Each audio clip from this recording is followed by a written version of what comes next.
Thân chào cả nhà, không nên xem chùa đâu đó. Nhớ đăng ký, like, comment để ủng hộ tin nha. Quy tắc của khu dân cư Ma Hoa. 1. Đừng tùy tiện mở cửa trừ khi là nhân viên quản lý tòa nhà. 2. Đừng tùy tiện rời khỏi tòa nhà khi những người xáo phạm quy tắc liên tục bị giết chết. Trong nhóm chủ nhà, hàng xóm đăng ảnh một con dao làm bếp dính máu và kiêu ngạo cảnh báo rằng 1203.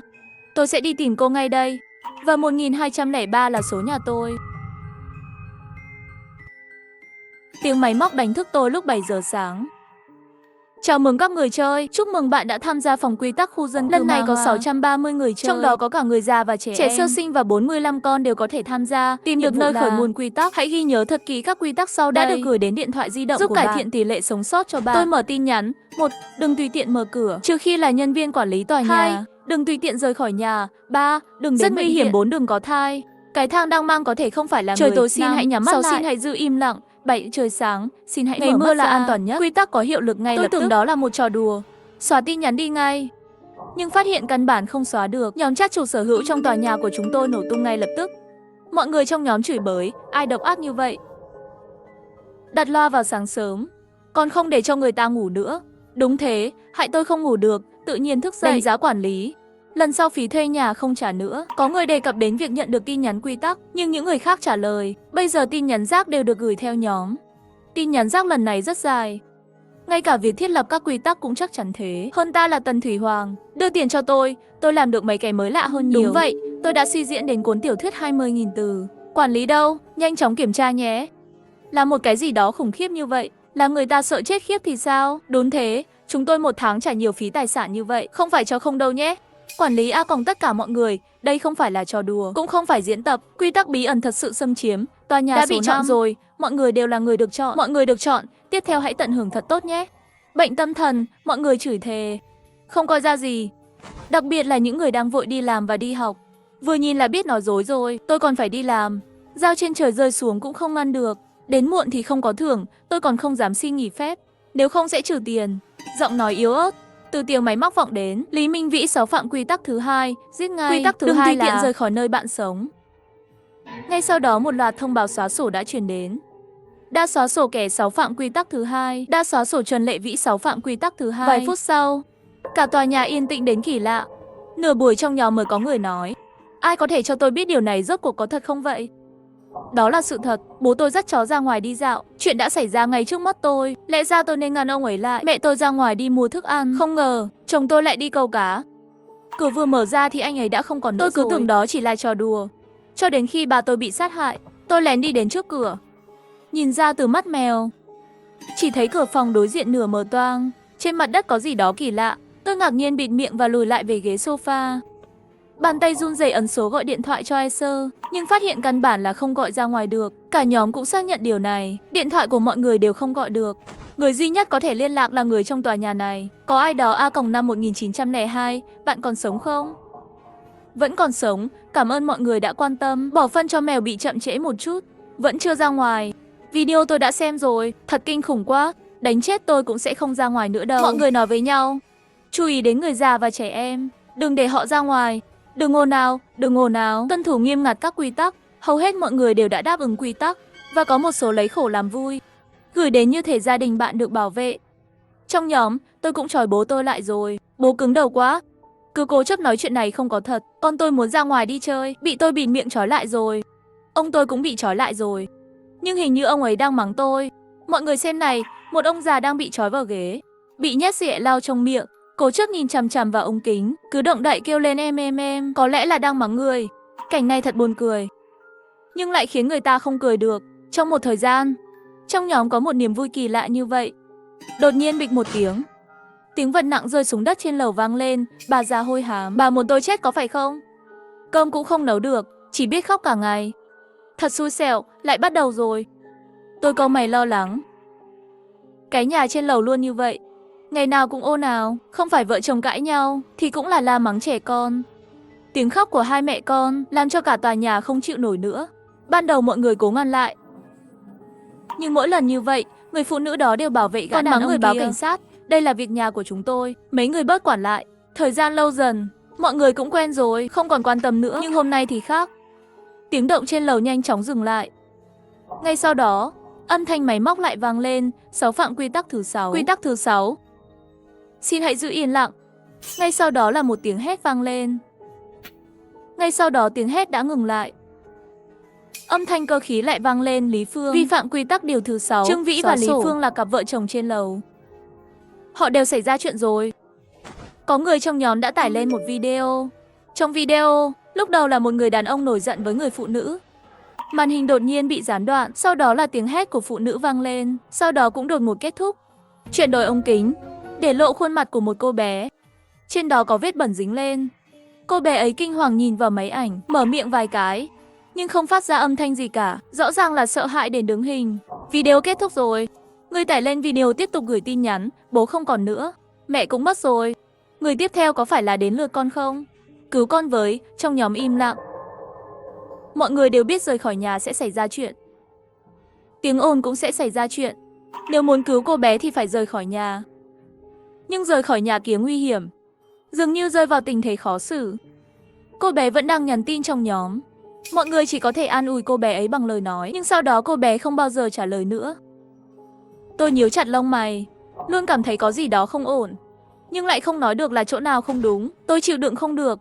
Xem đi xem lại video của bé gái gửi đến, cuối cùng cũng phát hiện ra vấn đề là góc nhìn.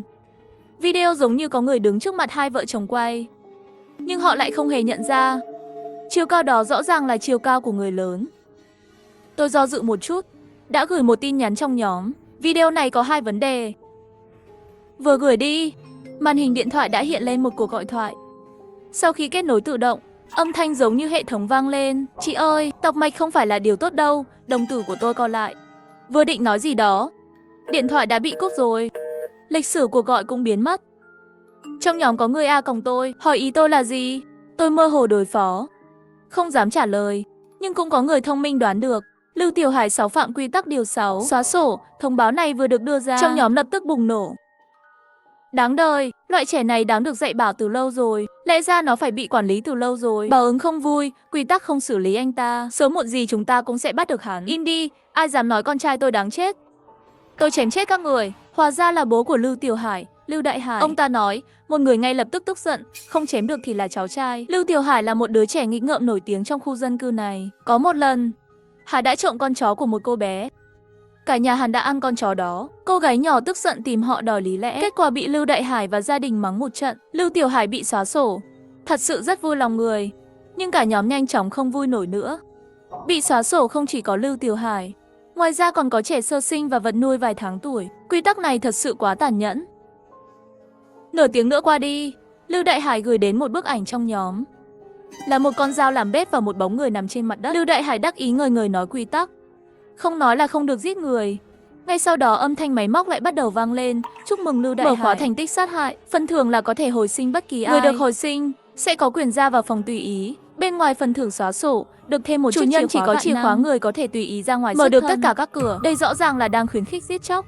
Nhưng tại sao anh ta rời khỏi nhà vẫn không sao? Tôi không thể hiểu nổi.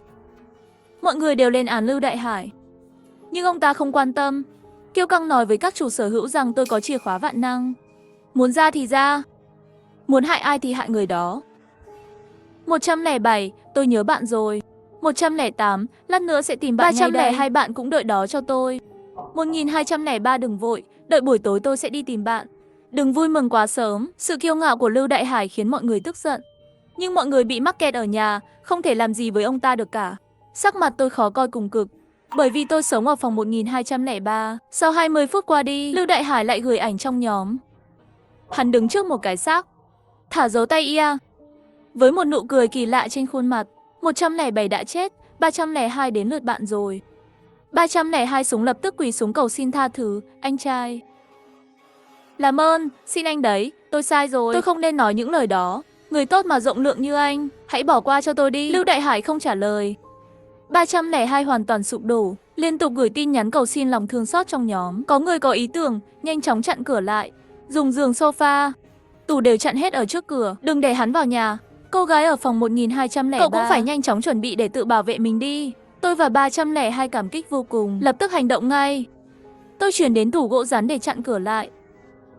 Lại lấy dao làm bếp và dầu ăn từ nhà bếp ra, đổ lên tủ. Cũng xẻ mấy bộ quần áo sợi được đặt trên đó. Để phòng lỡ như làm xong mấy việc này, tôi lại đào ra mấy thùng rượu để bên cạnh dự phòng. Nếu Lưu Đại Hải đến, miễn là anh ta không chế ngự tôi trước, tôi vẫn còn sức để chống trả.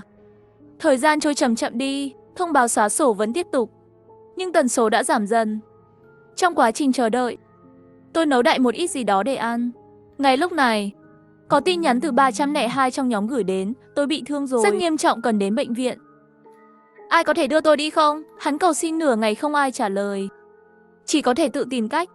Có người bắt gặp anh ta đang đu khăn trải giường, leo xuống từ cửa sổ tầng 3. Mọi người nghĩ anh ấy sẽ giống như những người khác, bị xóa sổ tàn nhẫn. Nhưng đợi tới khi anh ta rơi xuống đất, vậy mà vẫn chưa bị xóa sổ. Lúc này mọi người đều vui mừng. Cửa sổ có phải là ra ngoài cửa sổ là an toàn không? Mọi người nghĩ rằng họ đã tìm thấy lỗ hổng. Một số chủ sở hữu tầng thấp bắt đầu hành động. Có một số thí nghiệm thận trọng với thú cưng. Nơi này không thể ở lại thêm một phút giây nào nữa. An toàn rồi, tôi sẽ báo bình an cho mọi người. Nhưng mọi người đều thất vọng. Tin tức xóa sổ lần lượt ập đến. Chỉ ra rằng phương pháp này không hiệu quả. Ngược lại là sau khi 302 rời khỏi khu vực, đã tìm đại một chiếc xe để đến bệnh viện. Không còn ở tòa nhà số 5 nữa. Sự khống chế yên tĩnh cũng được dỡ bỏ. Anh ta không thể tin được phát ra giọng nói. Bên ngoài sương mù rất dày, không có một ai ở đây cả. Cứ như ngày tận thế vậy. Bệnh viện cũng không ổn. Trước kia bệnh viện đều có thể đông người chết. Bây giờ không có ai cả. Anh ấy gửi một video, bệnh viện vẫn là bệnh viện cũ, nhưng bây giờ lại bị bao phủ trong sương mù dày đặc. Trước đây cửa lớn đông người qua lại lui tới. Bây giờ yên tĩnh đến lạ. Không có một ai ở đó, yên lặng như một nơi chết chóc vậy. Mọi người trong nhóm lại bắt đầu nháo nhào lên, không bình thường lắm rồi. Lúc đó là 3 giờ sáng. Bệnh viện cũng không yên tĩnh đến mức như vậy. Có khi nào trong bệnh viện có quái vật không? Một từ thành chuỗi. Trong video 302 gửi lại, xuất hiện từng đôi mắt màu xanh lá cây. Giọng anh ấy run lên không thành hình. Trong bệnh viện có quái vật. Tuyệt đối đừng đến đây. Giọng nói dừng lại. Thông báo hủy diệt đã ấp đến. 302 sử dụng trải nghiệm của mang đến cho mọi người kinh nghiệm quý giá. Thứ nhất, bạn có thể trốn thoát qua cửa sổ. Nhưng có một điều kiện tiên quyết là mình chưa được tìm thấy. Thứ hai, bên ngoài sương mù dày đặc, trống rỗng không một bóng người. Thế giới này rất có thể chỉ có người trong tòa nhà này của chúng tôi tồn tại. Thứ ba, bên trong bệnh viện có quái vật. Mặc dù những thứ này có vẻ vô dụng, nhưng chắc chắn có một cái gì đó chúng tôi chưa phát hiện ra được. Tôi suy nghĩ về kinh nghiệm của 302. Cố gắng tìm ra chút manh mối.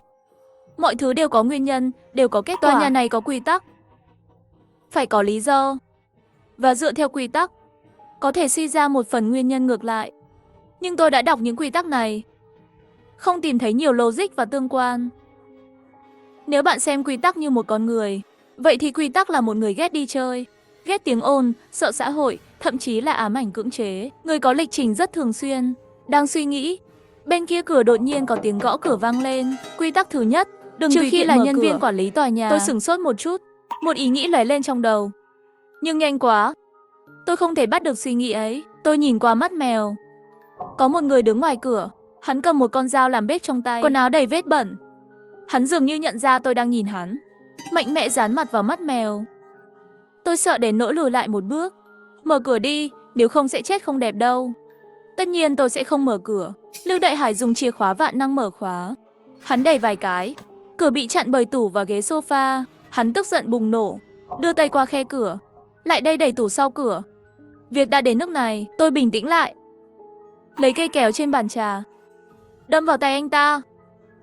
Anh, Lưu Đại Hải hét lên một tiếng, nhanh chóng rút tay lại, chửi thề liên tục rồi bỏ đi rồi. 1203 cô cứ chờ đấy, tôi sẽ còn quay lại. Tôi thở phào nhẹ nhõm, lập tức đem những gì có thể chất đống trong phòng đẩy ra trước chặn đứng cánh cửa. 8 giờ tối. Trời tối rồi. Trời tối, xin hãy nhắm mắt lại. Tôi lập tức nhắm mắt lại, mò mẫm đi vào phòng ngủ. Trong phòng phát ra âm thanh sột soạt. Có người đang đi lại. Đây là cái gì vậy? Là ảo giác hay là thật sự có cái gì đó? Đột nhiên tôi đụng phải một người. Thân thể lạnh toát. Người đó nắm lấy tay tôi. Ma Hoa, là mẹ đây. Sao con lại không mở mắt ra nhìn mẹ chứ? Mẹ ư, sao bà ấy lại ở đây? Theo bản năng, tôi muốn mở mắt ra, nhưng nhớ đến quy tắc, lại kiềm chế lại. Mẹ không thể ở đây được. Bà ấy không phải mẹ tôi. Con mở mắt ra nhìn mẹ đi. Nhìn mẹ này. Tôi gỡ bàn tay lạnh lẽo của bà ấy ra, nhắm mắt lại và đi về phía phòng ngủ. Giọng nói đó lặp lại bên tai tôi không ngừng. Im miệng. Tôi tiện tay cầm lên một thứ gì đó, ném thẳng về hướng âm thanh phát ra. Âm thanh ngừng rồi. Sau đó ngoài cửa truyền đến tiếng Lưu Đại Hải. Hắn vừa mắng tôi vừa đập cửa. Tôi nhắm chặt hai mắt lại, tự nhủ với mình rằng đây là ảo giác. Tủ đồ nặng bị đẩy ra. Tiếng bước chân vang lên trong phòng khách. Cửa phòng ngủ được mở ra. Có người nhảy lên. Một mùi khó chịu bốc thẳng lên mặt tôi. Em gái tôi nhắm mắt chờ tôi đến giết cô sao? Tôi rút dao ra từ dưới gối ra, vẩy theo hướng âm thanh. Tôi nhắm mắt lại, đá cái thân thể đã bất động xuống giường. Đừng làm bẩn giường của tôi. Tối nay thông báo xóa sổ vẫn không ngừng vang lên. Chắc là chuyện của mọi người cũng tương tự như tôi.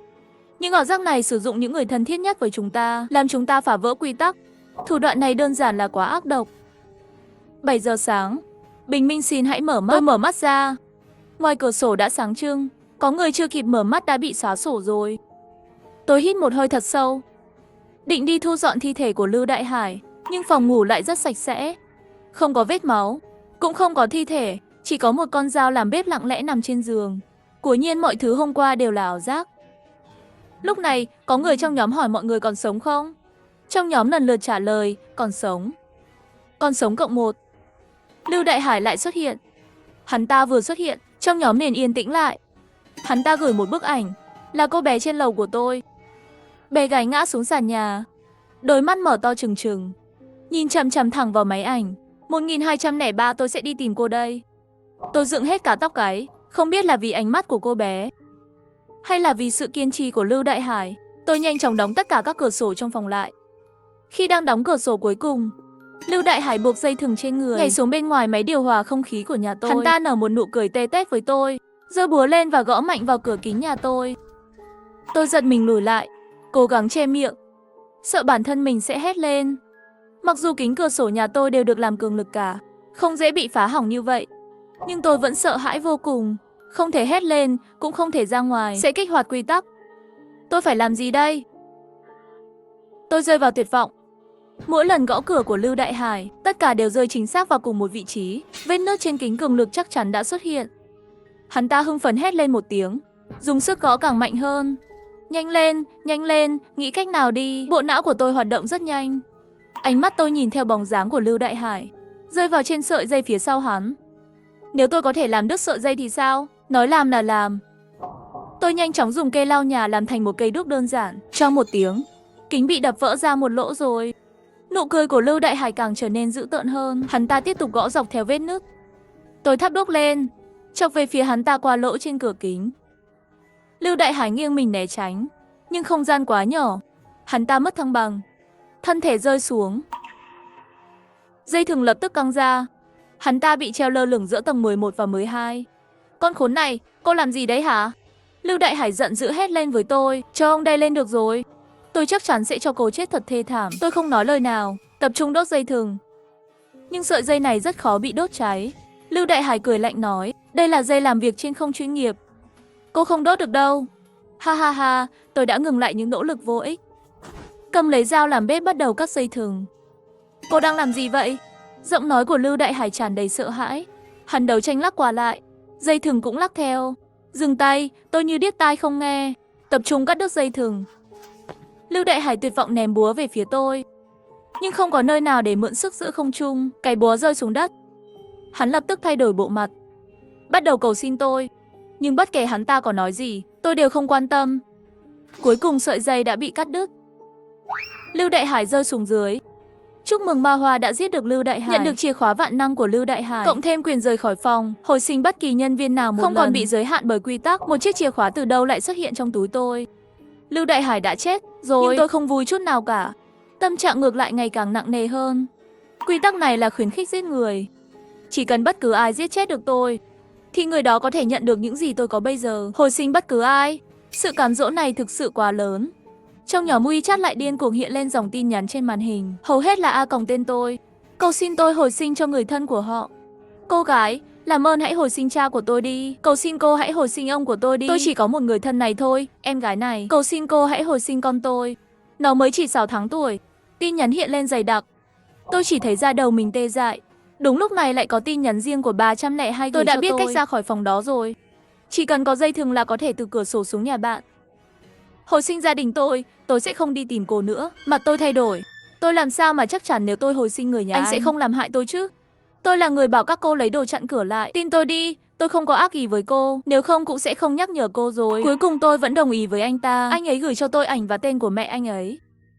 Tôi thầm niệm hồi sinh mẹ của anh ấy. Anh ấy cảm ơn tôi rất nhiều. Sau này có gì cần tôi giúp thì cứ nói tôi nhé. Thân chào cả nhà, không nên xem chùa đâu đó. Nhớ đăng ký, like, comment để ủng hộ team nha. Hôm nay là ngày tôi Chủ nhật. Nhiệm vụ hôm nay chỉ có một người sống sót. Đột nhiên một người bạn cùng lớp ngoài cửa sổ nói rằng trưởng khoa đang tìm tôi. Tôi nghi ngờ trong lòng, cơ thể tôi vô thức bước ra khỏi lớp học. Đột nhiên điện thoại hiện lên một tin nhắn trở lại lớp học. Đừng tin tưởng học sinh hoặc giáo viên gọi cho bạn. Cùng lúc đó, tôi thấy người bạn cùng lớp gọi tôi không để ý. Một tin nhắn mới được gửi tới điện thoại tôi. Quy tắc làm sạch 1. Hãy giữ sàn nhà sạch sẽ, dọn sạch thùng rác, lau sạch bảng đen, sắp xếp bàn ghế ngăn nắp, nhưng đừng nhặt những cục giấy màu đỏ. Thậm chí đừng tin những lời trên. 2. Hãy khóa cửa khi dọn vệ sinh để chặn chúng lại. Họ không có chìa khóa, giáo viên sẽ không đến kiểm tra trước. Nhắc lại, giáo viên sẽ không đến kiểm tra trước. 3. Xin hãy im lặng khi có tiếng gõ cửa. Nhắc lại, giáo viên sẽ không đến kiểm tra trước. 4. Không được phép rời khỏi lớp học trước khi bị kiểm tra. Khi đổ rác bạn có thể rời lớp học 10 phút. Nếu phát hiện một cái đầu người, đừng tin nó nói. 5. Đừng tin những dòng chữ bằng phấn bỗng nhiên xuất hiện trên bảng đen, đặc biệt là màu trắng. Đó là họ đang nói dối ngươi. 6. Hãy tin vào những lời trên giấy màu đỏ và làm như trên. 7. Giáo viên kiểm tra là nam, mặc đồng phục học sinh màu xanh, xin hãy tin anh ấy. Số 8. Đây là trường học dành cho nữ sinh. Đây là trường dạy cho nữ sinh. 9. Đừng cố thoát khỏi trường học, vui lòng về ký túc xá trước 11 giờ 30 phút trên giường. 10. Đừng để họ biết bạn không giống họ. Đọc tin nhắn xong tôi thấy lạnh sống lưng. Bởi vì tôi thường không xem phim kinh dị, nhưng tôi cũng biết một chút về những quy định này trong thông tin này rõ ràng là mâu thuẫn, không thể xác nhận được là đúng hay sai. Hơn nữa không có tín hiệu nào trên điện thoại cả. Bạn nhận được tin nhắn văn bản như thế nào? Tôi không biết tại sao điều này lại xảy ra với tôi. Lúc này cả sân trường im lặng. Im lặng đến mức tôi có thể nghe thấy nhịp tim hỗn loạn của chính mình. Tôi hơi sợ và đóng cửa lại, nhìn ra ngoài cửa sổ một cách vô thức. Bên ngoài có sương mù như một rào cản vững chắc. Tôi hơi do dự nhưng vẫn đóng cửa sổ. Đột nhiên tôi quay lại, bởi vì vừa rồi có một khoảnh khắc tôi có cảm giác như vô số ánh mắt đang nhìn chăm chăm vào mình. Thực chất giống như, tôi không rõ làm thế nào để mô tả điều này, giống như bị mù. Nhưng đôi mắt tối mách bảo tôi rằng tôi là người duy nhất trong lớp. Là ảo giác sao? Chắc là ảo giác. Tôi muốn lừa dối mình như vậy. Tôi thậm chí còn muốn thuyết phục bản thân rằng đây chỉ là một giấc mơ. Nhưng khuôn viên kỳ lạ, điện thoại di động có thể nhận tin nhắn dù không có tín hiệu. Tất cả điều này đang nói với tôi đang ở trong một không gian kỳ lạ. Tôi bắt đầu run rẩy không thể kiểm soát. Đầu tôi cũng cứ đau mãi. Tôi muốn chạy ra ngoài và kêu cứu, nhưng lý trí mách bảo tôi rằng điều gì đó còn khủng khiếp hơn sẽ xảy ra. Tôi do dự không biết mình đang ở đâu, quyết định khóa cửa trước và cửa sau. Không ngờ tôi vừa bước tới cửa, lại thấy lớp học đối diện đã chật kín người. Cô giáo duyên dáng đang quay lưng ra xa tôi, cầm bút chỉ vào chủ đề trên bảng để giải thích. Khoảnh khắc đó, tôi cảm giác như người đi một mình trong đêm tối. Nhìn thấy ánh sáng, tôi nở nụ cười và chuẩn bị rời khỏi lớp học. Đột nhiên quy tắc thứ 4 xuất hiện trong đầu tôi. Không được phép rời khỏi lớp học trước khi bị kiểm tra. Tôi không thể không run rẩy, bước chân dừng lại giữa không trung. Lúc này cô giáo quay lại. Cô ấy nhìn tôi rồi nhẹ nhàng nói, bạn có chuyện gì vậy? Lúc đó máu khắp người tôi như đóng băng lại, răng tôi không khỏi kêu lập cập. Cô ấy thậm chí còn không có khuôn mặt. Đã đề cập ở tập trước, tôi để ý thấy lớp học đối diện đầy người. Tôi đang định đi qua và nhìn xem, cô giáo bất chợt đến bên cửa sổ. Kinh hoàng phát hiện cô cũng không có mặt. Khi tôi vẫn còn hoảng loạn, đột nhiên cô ấy xuất hiện bên ngoài cửa sổ lớp học, lộ ra bộ mặt dữ tợn. Em đang làm nhiệm vụ, tại sao không dọn dẹp đi? Tôi vội lùi lại và đóng cửa và khóa lại. Bạn rất dễ thương, cô ấy nói qua cửa sổ và chảy nước bọt. Sau đó rồi rời đi. Tim tôi sắp ngừng đập, nhưng chợt nhận ra cô ấy vẫn chưa quay lại lớp học đối diện. Cô ta đã đi đâu rồi? Đột nhiên khuôn mặt hung dữ của cô ta đập vào cửa sổ là hết. Tôi sợ hãi lùi lại. Chỉ sau đó tôi mới nhận ra rằng cô ấy không phải là người phòng đối diện, đầy những khuôn mặt nhợt nhạt dày đặc. Điều duy nhất của họ là đều không có khuôn mặt, nhưng tất cả họ đều đang nhìn tôi. Kiểu tác động trực quan này khiến da đầu tôi tê dại. Tôi lập tức bịt chặt miệng lại. Tôi sợ nếu gây ra tiếng động sẽ thu hút con ma ngoài cửa. Nhưng trong lớp học có an toàn không? Lý trí và cảm xúc đan xen trong đầu. Tôi hít một hơi thật sâu, điều chỉnh nhịp đập của tim. Nhìn xuống điện thoại, đã 10 giờ 5 phút rồi. Một lát sẽ có giáo viên kiểm tra vệ sinh. Tôi ngồi bệt xuống đất trong tuyệt vọng, nhìn vào các quy tắc trên điện thoại, in từng cái trong tâm trí. Khi tôi lo lắng về các quy tắc, tiếng phấn lạch cạch chợt vang lên trong lớp học. Tôi thận trọng ngẩng đầu lên. Tôi nhìn thấy phấn trắng viết trên bảng đen, giáo viên sẽ tức giận nếu bạn không dọn dẹp. So với đoạn này, điều tôi sợ hơn là viên phấn lơ lửng giữa không trung. Lúc này tôi chắc chắn rằng lớp học không an toàn, và tôi thấy trong lớp có thêm một cổ bóng giấy màu đỏ ngay dưới chân tôi. Nó xuất hiện khi nào? Tôi không biết gì cả. Tôi đã từng thấy một số câu chuyện về quy tắc kỳ lạ trước đây, biết rằng miễn là bạn tuân theo đúng quy tắc, bạn sẽ ổn thôi. Tôi tự an ủi mình, nghiến răng và nhặt trổ lên. Tôi lặng lẽ dọn dẹp, cố gắng đừng để những nỗi sợ hãi đó che mờ khả năng phán đoán và rối bời trong trái tim tôi. Có nên nhặt cổ bóng giấy màu đỏ lên hay không? Tôi có nên tin những dòng chữ phấn trắng trên bảng đen không? Mà giáo viên ngoài cửa đã thấy tôi đang dọn dẹp cẩn thận. Móng tay nó cuối cùng đã từ bỏ việc gãi trở lại lớp học của cô ấy. Tôi chợt nhớ đến những cảnh tượng kỳ lạ đó. Có ai đang ngồi trên ghế vào lúc này không? Chỉ là tôi không thể nhìn thấy. Sau khi nhận ra điều đó, tôi run rẩy, mồ hôi lạnh chảy xuống bàn. Rồi tôi nhìn thấy giọt mồ hôi bị xóa sạch từng chút một bởi những thứ vô hình. Cửa bị gõ.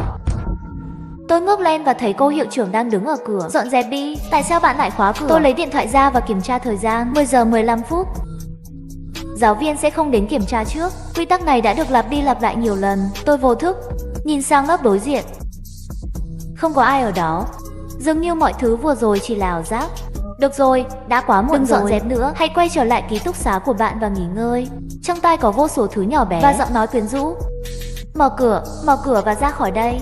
Những âm thanh đó dường như đi thẳng vào đầu tôi, kiểm soát chuyển động của tôi. Tôi bước một bước, không thể không bước về phía cô ấy.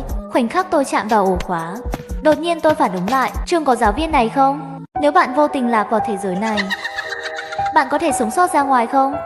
Đã đề cập ở cô giáo đột nhiên đi tới cửa. Đã quá muộn rồi, đừng dọn dẹp nữa. Hãy quay trở lại ký túc xá của bạn và ngoài ra tôi còn nghe thấy vô số âm thanh lạ lùng khác. Mở cửa và ra khỏi đây. Những âm thanh đó dường như đi thẳng vào đầu tôi, kiểm soát chuyển động của tôi. Tôi bước một bước, không thể không bước về phía hắn.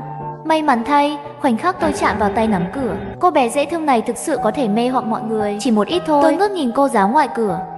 Cô ấy vẫn xinh đẹp như vậy, dường như có một tia sáng nhỏ trong mắt, luôn cám dỗ tôi. Có chuyện gì vậy? Tôi là học sinh đang tôi lùi lại nhanh hơn, sắc mặt tái nhợt. Cô ấy nhìn tôi lùi lại, nụ cười dịu dàng dần biến mất. Biểu cảm bắt đầu trở nên dễ thương. Mở cửa nhanh lên. Tiếng gõ cửa ngày càng to hơn, ngày càng nặng hơn. Cánh cửa như muốn sụp, có vẻ như nó sẽ bị đập tan trong khoảnh khắc tiếp theo. Quay lại và ngừng nhìn cô ta, tiếp tục lau chùi một cách run rẩy. Bởi vì tôi không biết làm cách nào để thay đổi hiện trạng, tôi chỉ có thể chọn tiếp tục làm nhiệm vụ. Ngay khi tôi chuẩn bị đi đổ rác, một cái đầu bất ngờ xuất hiện trên thùng rác. Đừng mở cửa. Tôi choáng váng một lúc, quy tắc 4 hiện lên trong đầu tôi khi tôi tìm thấy một cái đầu người khi đang đi đổ rác. Đừng tin lời nói của nó. Tôi kinh hãi nhìn thùng rác. Cậu phải nhặt cục giấy màu đỏ đó ở bên trong có một lối thoát. Tôi không biết có nên tin vào các quy tắc hay tin vào cái đầu kỳ lạ này. Luật lệ bảo tôi đừng tin những gì nó nói, nhưng cô ấy bảo tôi đừng mở cửa. Có phải nói ngược lại không? Quy tắc thứ tư này là giả. Tôi có thể tin tưởng cô ấy, không được phép nhìn nó. Đừng lấy đồ ăn của tôi. Cô gái bên ngoài đập cửa càng lúc càng gấp. Chẳng mấy chốc, âm thanh kinh hoàng xuất hiện. Kính sắp vỡ. Nhanh lên, đã qua nửa giờ rồi đấy. Một lát kính vỡ, nếu nó bị hỏng, bạn đã toang. Tôi có nên tin cô ta không? Có lẽ nào hai kẻ này đang cùng nhau chơi tôi? Có tiếng kính vỡ. Tình trạng này không còn cho phép suy nghĩ nhiều hơn nữa. Tôi liền nhặt mảnh giấy màu đỏ lên. Tiếng đập cửa đã dừng lại. Giáo viên ngoài cửa nhìn tôi đầy tham lam và nham hiểm. Từ từ rời đi. Tôi nắm chặt tờ giấy màu đỏ đó.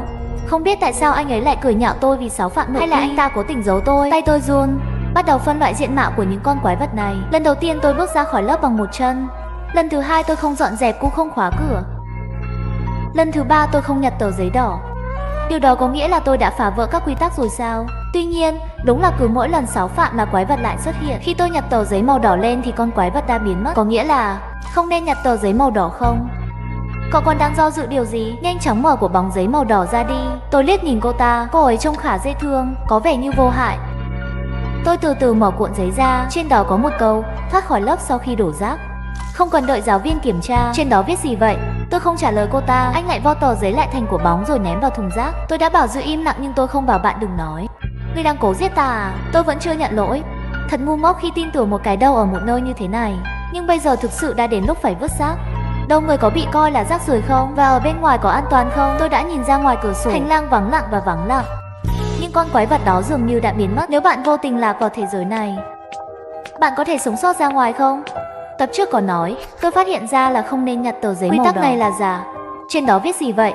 Tôi phớt lờ cô ấy. Tôi vo tờ giấy lại thành của bóng rồi ném vào thùng rác. Cô tin tôi đi, tôi đang bị thế giới này hại. Tôi sẽ giúp anh. Tôi nghĩ tôi vẫn không thể tin được những gì cái đầu ấy. Vẫn phớt lờ cô ấy. Đã đến lúc phải đổ rác rồi. Tôi nhặt thùng rác rồi bước ra ngoài. Bên ngoài yên tĩnh quá, tôi không muốn ra ngoài chút nào. Cậu sẽ không đi đổ rác phải không? Quy tắc này là giả. Đó là lúc tôi đi đổ rác, bị quái vật cắn đó. Khi thức dậy, bạn sẽ chỉ còn một cái đầu. Muốn đi thì đừng mang tôi theo. Tốt nhất chúng ta nên về ký túc xá. Có một ký túc xá ở đó. Tôi phớt lờ cô ấy, mở cửa thật mạnh. Cả hành lang yên tĩnh. Chỉ có tiếng bước chân của tôi vang vọng. Đột nhiên một tiếng hét vang lên. Tiếng kêu này khiến tôi sợ đến mức suýt đánh rơi thùng rác. Giọng điệu của đầu người càng sợ hãi hơn. Tôi đã bảo đừng đưa tôi đi cùng. Hãy nhanh chóng đưa tôi trở lại lớp học đi. Thực sự sẽ chết. Tôi cau mày và nhìn về hướng phát ra tiếng hét. Đèn ở đó đã tắt. Tối đen. Tôi nhìn chỗ khác. Xuống dưới nhanh hơn, tôi cầu xin bạn, đừng vào phòng rác. Tôi thực sự sợ hãi, tôi thực sự không thể chịu được tiếng ồn từ cái đầu này. Lấy một cổ bóng giấy và nhét thẳng vào miệng cô ta.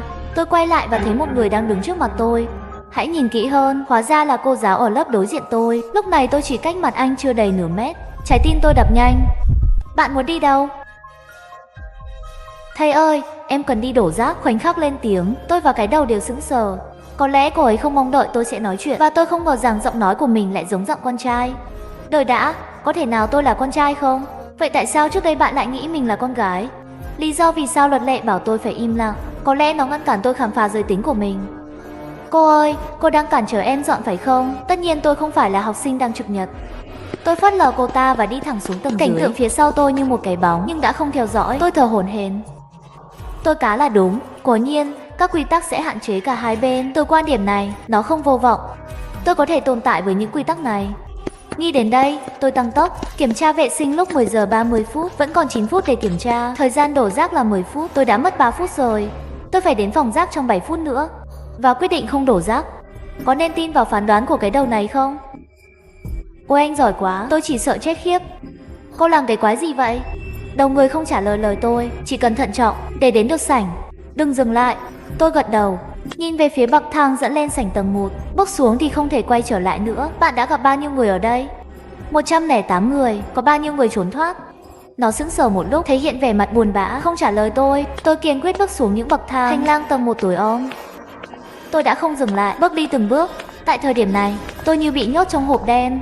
Không thể nhìn thấy gì, chống lại mong muốn chạy. Tiến lên từng bước một. Tôi đói quá. Tôi đói quá. Hãy cho tôi mắt của bạn để ăn. Ăn xong, tôi sẽ bí mật cho cậu rời khỏi ngôi trường này. Tôi tin bạn. Quay bạn thật là tuyệt vời. Đá bay tất cả ma nữ ra xa 2,5 mét. Phía trước là sảnh. Hãy nhớ đừng bao giờ ở lại sảnh.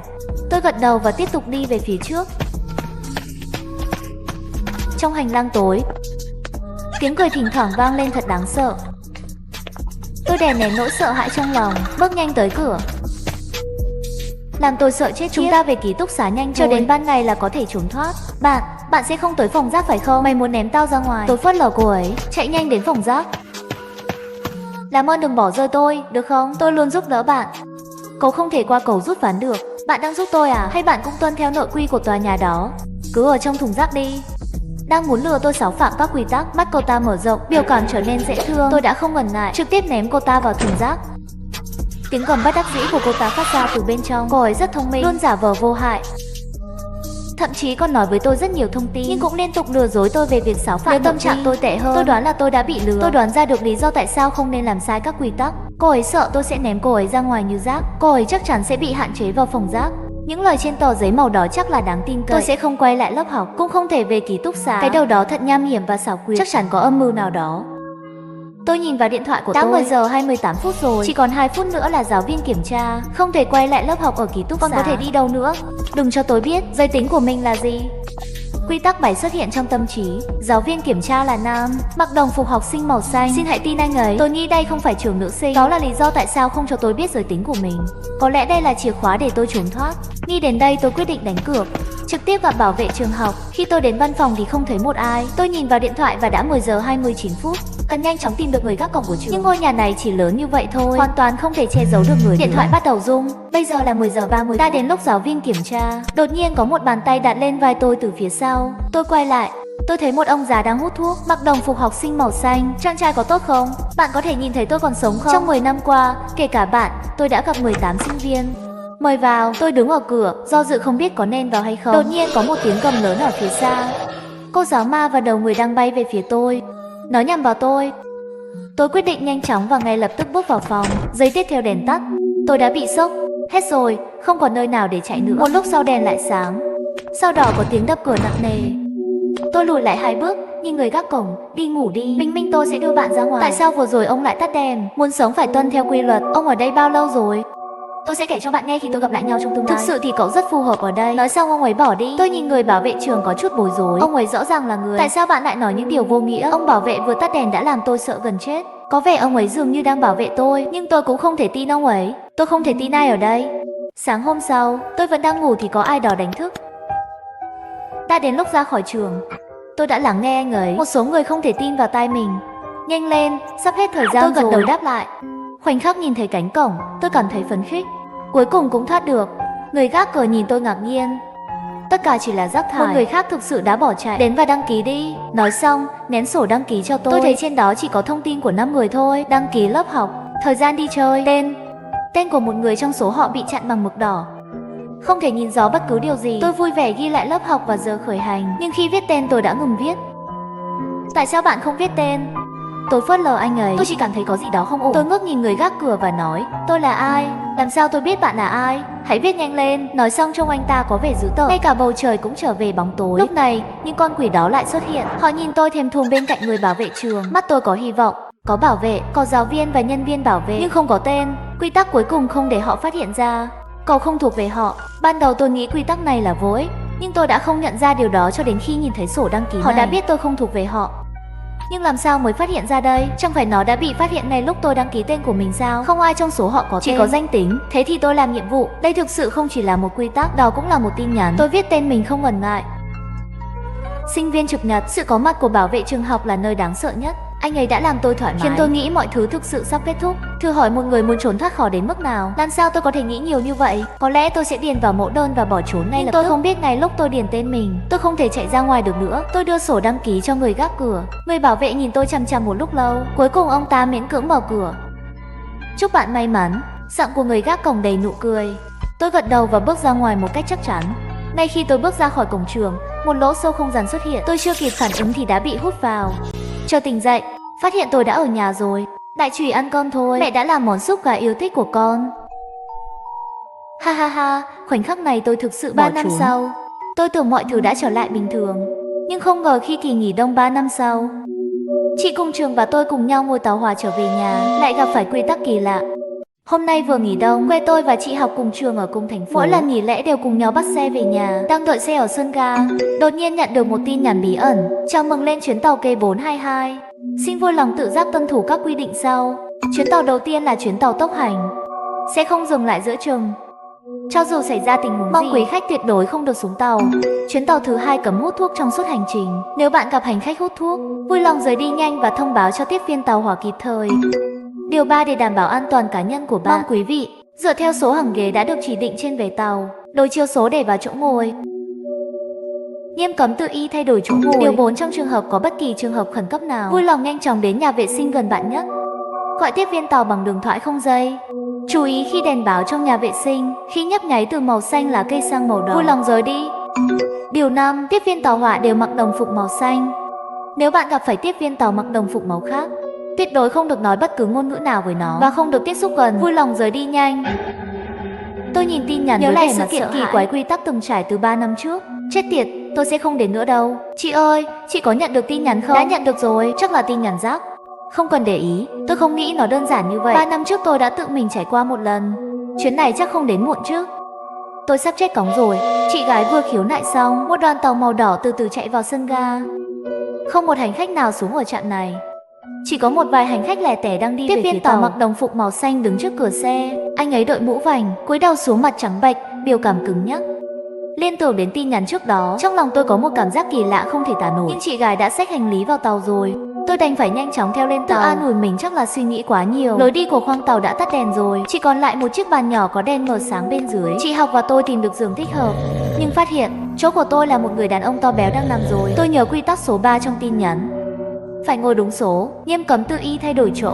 Xin chào, đây là chỗ của tôi. Bạn có tìm nhầm chỗ không? Người đàn ông béo đầy mùi rượu nói mơ hồ rằng, tôi lên trên đi, hay ta đổi đi. Nói xong liền sai người, tiếng náy liền vang lên. Lúc đầu tôi hơi khó chịu.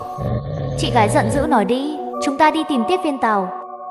Chúng tôi vừa ra khỏi phòng, tôi thấy chỗ kết nối ở cuối hành lang. Một tiếp viên tàu đang đứng, anh ta quay lưng về phía chúng tôi. Phần thân trên ẩn trong bóng tối, qua ánh đèn cuối hành lang, chỉ có thể miễn cưỡng phác họa nửa thân dưới của anh ta. Chị gái bước nhanh lên phía trước, tôi muốn giữ chị ấy lại, nhưng vẫn không kịp rồi. Xin chào, có một người ở tầng dưới số 06 muốn đổi chỗ nào. Còn chưa đợi chị gái nói xong, tôi vội vàng nắm lấy cổ tay chị ấy, lôi nhanh chị ấy quay trở lại. Sao thế? Người đó không phải tiếp viên tàu. Sao có thể chứ? Anh ta chẳng phải mặc đồng phục sao? Nhưng màu đồng phục trên người anh ta không phải là màu xanh mà là màu đen. Chưa nói hết câu, quay đầu nhìn một cái, tìm thấy tiếp viên tàu vẫn đứng tại chỗ. Hắn rõ ràng là quay lưng để tôi luôn cảm thấy như anh ấy đang nhìn chằm chằm vào chúng tôi. Tôi không dám nghĩ nữa, vội vàng quay đầu lại, cảm giác lạnh sống lưng. Không biết vừa rồi chị gái nói chuyện với hắn ta có 6 phạm quy định không? Nếu coi là vậy thì sẽ có hậu quả gì? Chúng tôi quay lại phòng, phát hiện thấy tầng dưới số 06 trống rỗng. 1 phút trước tên béo vẫn còn nằm trên giường của tôi, không nhìn thấy đâu nữa. Nói chị Học và tôi quay lại khoang tàu, phát hiện người đàn ông béo ngủ trên giường của tôi đã Chuyện gì xảy ra vậy? Tôi nhìn sang các giường khác, nửa bóng người cũng không có. Trong gian phòng chỉ còn lại mùi rượu nồng nặc, có thể chứng minh người đàn ông béo đó thật sự có tồn tại. Chị gái không quan tâm một chút gì, nên lập tức nằm xuống giường bắt đầu chơi điện thoại. Chiếc tàu bắt đầu lắc lư, tàu đang từ từ rời khỏi sân ga. Tín hiệu trong tàu này quá kém, thậm chí không thể gửi một tin nhắn. Tim tôi đập thình thịch, lấy điện thoại ra, quả nhiên không có một tín hiệu nào. Tôi càng ngày càng cảm thấy có gì đó không ổn với chuyến tàu này. Chị gái đã tắt điện thoại và chuẩn bị đi ngủ. Tôi cố gắng trấn tĩnh lại tâm trạng, đắp chăn nhắm mắt lại và chuẩn bị đi ngủ.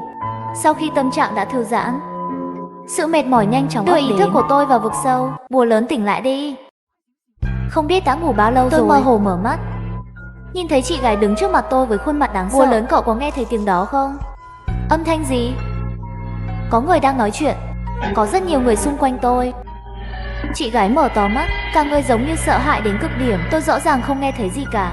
Trong căn phòng này ngoại trừ tôi và chị gái ra, đâu còn có người khác nào. Nhìn dáng vẻ của chị gái cũng không giống như là phi ma. Chị đang gặp ác mộng phải không? Muốn chị ấy bình tĩnh lại, đừng chạm vào tôi. Chị gái ghiêu như phát điên kêu gào to tiếng. Các người đừng chạm vào tôi. Tôi chưa kịp phản ứng lại, chị gái chạy ra phía trước. Tôi ngồi dậy, vừa đứng dậy chuẩn bị đuổi theo, rồi đột ngột ngồi lại, nghĩ đến lúc trước ở hành lang gặp phải tiếp viên tàu. Trong lòng tôi có một loại cảm giác kỳ lạ không thể nói ra. Lấy điện thoại ra xem thời gian, 1:30 sáng. Tôi mới ngủ được hơn 1 tiếng. Giờ tôi phải làm gì? Có cần ra ngoài tìm chị gái không? Nhưng tôi luôn cảm thấy ở trong phòng sẽ an toàn hơn.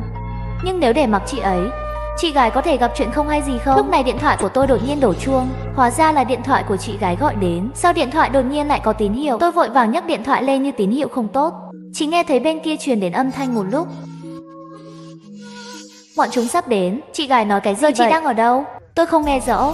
Chạy đi. Giọng nói của chị gái đột ngột dừng lại. Điện thoại bị ngắt rồi. Tôi muốn gọi lại, điện thoại lại hết sóng rồi. Tôi cầm điện thoại ngồi trên giường. Tôi cảm thấy mọi thứ trên cơ thể đều cứng đờ. Chị gái nói trên điện thoại họ là ai? Chạy là sao? Có phải là nhắc tôi nhanh chóng rời khỏi phòng không? Tôi chưa kịp nghĩ rõ những vấn đề này, đột nhiên nhớ đến âm thanh tích tắc, giống như đầu khoang tàu đang nhỏ nước xuống. Ngay sau đó trước mắt lóe lên một bóng đen, có thứ gì đó rơi xuống trước mặt tôi. Nó xem qua, một cơ thể béo nằm trên mặt đất, không có chân tay, đầu bị vặn lại, mắt hắn mở to, mồm mở to, khuôn như đã trải qua chuyện kinh khủng gì vậy. Mặc dù chỉ gặp một lần, nhưng tôi vẫn nhận ra khuôn mặt đó lúc trước nằm trên giường của tôi. Sau đó người đàn ông béo đã biến mất. Tôi cố nén nỗi sợ hãi trong lòng, đi nhanh ra ngoài phòng. Khi tôi đến chỗ nối của tàu, tôi bỗng ngửi thấy mùi khói nồng nặc. Đột nhiên một cái đầu chậm rãi thò ra. Điều đáng sợ nhất là khuôn mặt đó đầy miệng. Mỗi cái miệng đều đang phun ra vòng tròn khói, vẫn còn một con mắt mở giữa đống miệng đó. Nỗi sợ hãi ngay lập tức lan đến đầu dây thần kinh, lan ra đầu tôi tê dại. Con quái vật đó dường như đã để ý đến tôi, từ từ đưa toàn bộ thân thể ra ngoài.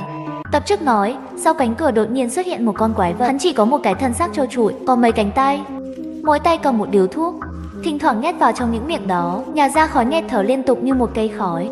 Cả người tôi như rơi vào trạng thái đóng băng, không thể cử động được. Cho đến khi nó đến gần tôi mới đột nhiên tỉnh lại, lập tức nhớ đến tin nhắn trên điện thoại, vội vàng né tránh, chạy vào nhà vệ sinh phía trước, khóa cửa trái. May là hắn di chuyển chậm, nếu không hậu quả không dám tưởng tượng. Bình tĩnh lại đi. Nhìn thấy phía trên khung cửa có một đèn báo màu xanh là cây sáng lên, có một máy liên lạc vô tuyến treo trên tường. Tôi không kịp nghĩ nhiều, tháo điện thoại ra và đặt vào tai. Sau 2 tiếng kêu, bên kia truyền đến một giọng nói khàn khàn. Xin hỏi có gì cần giúp đỡ không? Chỉ biết nói có thứ đang hút thuốc. Được, chúng tôi sẽ cử tiếp viên tàu đến xử lý. Xin vui lòng ở yên trong nhà vệ sinh. Sau khi cuộc gọi tắt, tôi trốn trong nhà vệ sinh run rẩy. Trong thực tế sao có thể có loại quái vật như vậy? Cố gắng tìm kiếm khe hở, tôi nhận thấy đèn báo trên khung cửa đột nhiên từ trạng thái màu xanh lá chuyển sang màu đỏ nhấp nháy. Tôi đứng sững một chút, sau đó nhớ lại quy tắc số 4 trên tin nhắn. Khi đèn báo trong nhà vệ sinh khi nhấp nháy từ màu xanh lá cây sang màu đỏ, vui lòng rời đi sớm nhất có thể. Thời lúc đó.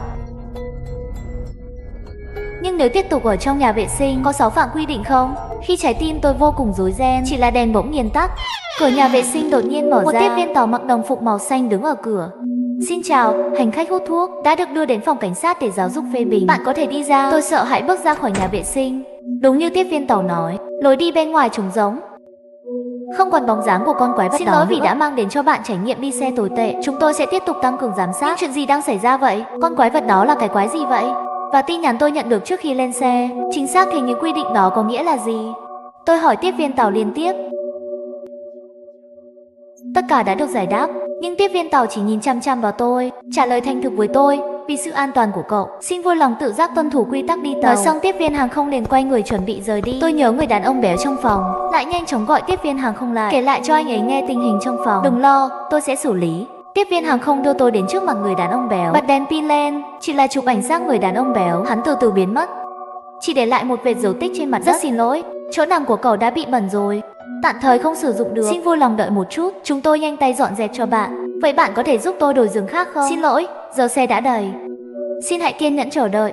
Ngoài ra, vì sự an toàn cá nhân của bạn, xin hãy cố gắng ở yên tại chỗ, đừng tùy tiện đi đến các khoang khác. Sau đó tiếp viên tàu không để ý đến tôi nữa, quay lưng rời đi. Trong khoang tàu tối tăm chỉ còn lại một mình tôi. Tập trước nói, tiếp viên tàu chỉ chiếu đèn pin, thi thể của người đàn ông béo biến mất. Sau đó nói với tôi vài câu rồi rời đi. Trong khoang tàu tối tăm chỉ còn lại một mình tôi. Tôi lấy điện thoại ra xem một chút, vẫn không có tín hiệu. Chị gái cũng vẫn chưa biết tin tức. Tôi cảm nhận được tốc độ của đoàn tàu chậm dần. Tôi nhìn ra cửa sổ, tàu đang chậm lại vào một nhà ga. Chuyện gì vậy? Không phải chuyến tàu này sẽ không dừng lại giữa chừng sao? Giống như để trả lời những nghi ngờ của tôi, một đài phát thanh vang lên trong tàu. Chào các hành khách thân mến, do tình huống bất ngờ, chuyến tàu này sẽ được sửa chữa tạm thời. Xin vui lòng tuân thủ quy định, đừng tự tiện xuống tàu. Phát sóng vừa kết thúc, bên kia tàu có một tiếng bước chân dồn dập. Tôi quay đầu lại, nhìn thấy chị gái ủ rũ bước nhanh đến. Chị ơi, chị không sao chứ? Tôi ngạc nhiên vừa vui mừng, nhìn chị ấy từ trên xuống dưới, ngoại trừ sắc mặt hơi nhợt nhạt, mọi thứ có vẻ bình thường. Bua lớn, chuyến tàu này không bình thường, chúng ta phải đi sớm. Ra khỏi xe đi. Tôi giật mình, không thể tin được nhìn về phía chị, nhưng mà chị gái ngay cả hành lý cũng không định lấy nữa, kéo tôi đi ra ngoài khoang tàu. Chuyện gì đã xảy ra vậy? Một hai câu giải thích không rõ, cho xuống tàu rồi nói. Nhưng vừa rồi thông báo nói hành khách không thể xuống xe giữa chừng, loa phát thanh đó cố tình nói dối bạn, nếu bạn tiếp tục ở lại, sớm muộn gì cũng phải chết. Bị vẻ ngoài của chị gái sợ hãi. Chị ấy nắm lấy cổ tay tôi, hình như sợ tôi sẽ chạy trốn. Chị gái kéo tôi đến chỗ nối tàu, không biết bằng cách nào, chị ấy thật sự mở được của tàu. Chị ấy kéo tôi ra khỏi xe. Tôi cố gắng bỏ tay chị gái ra, lùi vài bước. Vậy thì cậu cứ ở lại chờ chết đi. Chị gái quay người rồi xuống tàu, bóng người trong nháy mắt đã biến mất trong bóng đêm. Tôi đứng yên tại chỗ, chẳng lẽ sự thật giống như chị gái nói, những quy định đó đều là dối trá? Nếu không, bên ngoài có một tiếng hét thảm khốc, làm tôi giật mình. Một tiếp viên tàu mặc đồng phục màu đỏ ra khỏi bóng tối. Hắn cúi đầu, trong tay cầm một vật thể hình tròn, mở to mắt nhìn, hóa ra là đầu của chị gái. Tiếp viên tàu đó bước vào xe, đóng cửa xe lại. Khi anh ấy ngẩng đầu nhìn tôi, mồ hôi lạnh thấm đẫm quần áo của tôi. Cậu đi đâu vậy? Tôi nhìn tay hắn, đầu của chị gái học cùng trường. Không dám hỏi, vừa định quay lại nhưng tìm thấy phía bên kia một tiếp viên tàu mặc đồng phục đen đứng chặn đường tôi. Lần này tôi đã nhìn thấy khuôn mặt của anh ấy. Tôi sợ răng run lập cập. May mà nhà vệ sinh không xa. Tôi trốn vào nhà vệ sinh như lần trước, chuẩn bị lấy điện thoại trên tường gọi tiếp viên hàng không, nhưng máy điện thoại hình như bị mất điện rồi, không có phản ứng gì cả. Lúc này tôi chợt nhớ ra, thông thường khi tàu dừng ở ga, nhà vệ sinh sẽ bị khóa, nhưng tại sao tôi có thể mở cửa? Tôi ngẩng đầu lên như thể tôi có linh cảm, tin thấy đèn báo trên khung cửa chuyển sang màu đỏ. Trong nháy mắt toàn bộ con người tôi hoàn toàn bị nuốt chửng bởi nỗi sợ hãi. Tôi đã cố hết sức để thoát ra khỏi nhà vệ sinh, không mở được cửa, cho đến khi tôi cố gắng lần cuối cùng tôi cũng mở được cửa. Hai tiếp viên tàu giả ở cửa đã biến mất. Tôi quay lại xe, tìm thấy khoang tàu lúc này giống như bị một cú va đập mạnh, lộn xộn mọi thứ. Tôi không biết chuyện gì đã xảy ra, đành phải đi về hướng đầu xe. Tôi đến khoang tàu bên cạnh, một mùi thối dơ kinh tởm bốc lên mặt tôi. Đưa mắt nhìn mấy cái xác nằm trên giường, tôi bịt miệng lại, cố nén cảm giác buồn nôn, chuẩn bị tiếp tục đi về phía trước. Có người đột nhiên bịt miệng tôi từ phía sau. Tôi đang đấu tranh, nhưng lại nghe thấy bên tai truyền đến một âm thanh quen thuộc. Búa lớn, tôi là chị, đừng lo lắng, chị chẳng phải đã. Tôi nhìn chị ấy không thể tin được. Tập trước nói, chị gái đã chết, lại còn sống đến trước mặt tôi. Chị ơi, chuyện gì đang xảy ra vậy? Người cậu nhìn thấy không phải là tôi, mà là linh hồn trên chuyến tàu này, cũng là hành khách trên chuyến tàu này. Chuyến tàu này chúng ta đang đi có một tai nạn lớn vài năm trước, không ai sống sót. Về mặt tâm linh, đây là thế giới của ma, đó là không gian 4 chiều. Chị ơi, làm sao chị biết những tình huống này? Chuyện gì đã xảy ra trong thời gian anh biến mất? Chị gái lộ vẻ mặt buồn bã, không trả lời tôi. Vậy chúng ta phải làm gì để thoát khỏi đây? Miễn là chúng ta có thể đến được buồng lái, dừng chuyến tàu này lại, bạn có thể trở về thế giới ban đầu. Sau đó chị dẫn tôi đến trước cửa phòng vệ sinh. Bạn chỉ cần mua một số đồ ăn nhẹ ở thế giới tầng trên, chúng ta có thể dẫn những linh hồn đó ra khỏi tàu. Nhưng đừng mua quá nhiều để không làm họ nghi ngờ. Không gian này có 2 tầng kết nối thế giới. Lối vào tiếp nối là nhà vệ sinh. Cậu trốn trong nhà vệ sinh ở thế giới tầng trên cho đến khi đèn báo trên cửa chuyển sang màu đỏ. Có thể đến thế giới thấp thay vào đó, đèn báo ở thế giới bên dưới chuyển sang màu xanh thì có thể quay trở lại thế giới tầng trên. Tôi gật đầu và đi vào nhà vệ sinh. Cho đến khi đèn báo trên khung cửa chuyển sang màu xanh lá cây. Tôi ra khỏi nhà vệ sinh, phát hiện bên ngoài xe của Nhiên khôi phục lại như cũ. Trong xe yên tĩnh không thấy một người nào. Tôi đang nghĩ đến việc đi tìm xe bán hàng di động. Đột nhiên có một âm thanh khó nghe. Tôi quay đầu lại, một tiếp viên hàng không đẩy xe bán hàng đến. Xin chào, xin hỏi bạn cần mua gì không? Trên xe bán hàng có một số đồ ăn nhẹ thông thường. Đồ uống tôi nhớ lời dặn của chị gái. Không dám mua quá nhiều, tôi cầm đồ ăn nhanh chóng trở lại nhà vệ sinh. Chờ đèn báo trên khung cửa chuyển sang màu đỏ và sáng bóng, tôi đẩy cửa ra, chị gái đang đứng ở cửa chờ tôi. Tiếp theo nhất định phải theo sát tôi. Theo chị gái nói, chúng tôi muốn đến buồng lái. Nó sẽ đi qua khoảng 10 chiếc xe. Đồ ăn vặt, quả nhiên có sức hấp dẫn khác thường đối với sân trong. Chị gái tôi và tôi hầu như không gặp phải bất kỳ nguy hiểm nào. Khi chúng tôi đến cửa buồng lái, tin thấy ở đây có nhiều linh hồn ma quỷ hơn bất cứ nơi nào khác. Đồ ăn vặt trong tay không còn đủ nữa. Bố tạ, lát nữa trốn đi. Tôi cầm đồ ăn vặt để dẫn họ đi. Cô nhân cơ hội vào buồng lái, tốc độ phải nhanh. Tôi biết lúc này không thể do dự. Cô nén nước mắt gật đầu. Cho tôi trốn. Chị lập tức mở bao bì đồ ăn nhẹ ra. Tuổi tháng đều bị hắn hấp dẫn đi rồi. Tôi nhanh chóng chạy đến cửa, mở cửa và đi vào. Nhìn vào thanh kéo được đánh dấu bằng mẫu phanh khẩn cấp, không chút do dự kéo xuống. Khoảnh khắc tàu dừng lại, trước mặt tôi xuất hiện một lỗ sâu thời gian. Tôi biết đây là lối đi đến thế giới ban đầu. Tôi vội quay lại xe. Chị ơi, nhanh lên, chúng ta có trở về. Nhưng chị gái chỉ là một khuôn mặt buồn bã nhìn tôi búa tạ. Tôi không thể quay lại nữa. Khoảnh khắc tôi xáo phạm các quy tắc. Kết cục của tôi đã định sẵn rồi. Hammer, đừng buồn, về đi. Chị nói xong thì quay người rời đi. Bóng dáng từ từ biến mất. Tôi vẻ mặt buồn bã nhìn hướng chị gái biến mất. Tâm trạng lâu không thể bình tĩnh lại. Tôi bước vào hố sâu thời gian. Trong nháy mắt xuất hiện ở trạm. Giống như mọi thứ đã trải qua trước đây, như chưa từng xảy ra. Nhưng chị gái không bao giờ về được nữa. Tôi cố kìm nước mắt bước về nhà. Không biết sau này còn phải trải qua bao nhiêu quy tắc nữa. 2 năm rưỡi sau khi anh trai mất tích, tôi nhận được tin nhắn từ người anh trai mất tích. Trên tin nhắn chỉ có một câu: đừng đi lên cầu thang ở nhà. Tôi đã bị sốc và nghi ngờ. Tôi vội vàng gọi điện thoại cho anh trai. Tôi muốn biết 2 năm nay anh trai đi đâu rồi. Nếu anh trai còn sống, sao không về nhà? Nhưng đầu dây bên kia vẫn không ai trả lời. Bố mẹ tôi hiếm khi ở nhà vào ban đêm. Từ nhỏ đến lớn, họ hầu như không quan tâm đến tôi và anh trai tôi. Khi còn nhỏ, cha tôi thường đánh và mắng tôi và anh trai tôi. Sau khi anh trai mất tích, tôi như bị điên khi đi tìm anh trai. Cha mẹ không quan tâm đến anh trai. Họ thậm chí không thèm đến đồn cảnh sát báo án. Ngay khi tôi chuẩn bị đi ra đồn cảnh sát, khi tôi đưa tin nhắn này cho cảnh sát xem, tôi dừng bước rồi. Trong phòng khách nhà tôi lại xuất hiện một cái cầu thang. Cầu thang màu đỏ thẫm này kéo thẳng vào bóng tối. Tôi không thể nhìn thấy những gì trên đó. Lúc này điện thoại của tôi bị rung điên cuồng. Tất cả đều là tin nhắn từ anh trai. Cầu thang này cho tôi một cảm giác đáng sợ. Nhưng tại thời điểm này, tôi thấy một con búp bê lăn xuống cầu thang. Búp bê gấu con lăn thẳng vào của tôi. Con búp bê dưới chân tôi rất quen thuộc. Là quà sinh nhật tôi tặng cho anh trai. Sau khi anh trai mất tích, con búp bê này cũng tôi run rẩy nhặt con búp bê gấu con này lên. Đột nhiên tôi nhìn thấy bụng của con búp bê. Bên trong hình như có cái gì đó.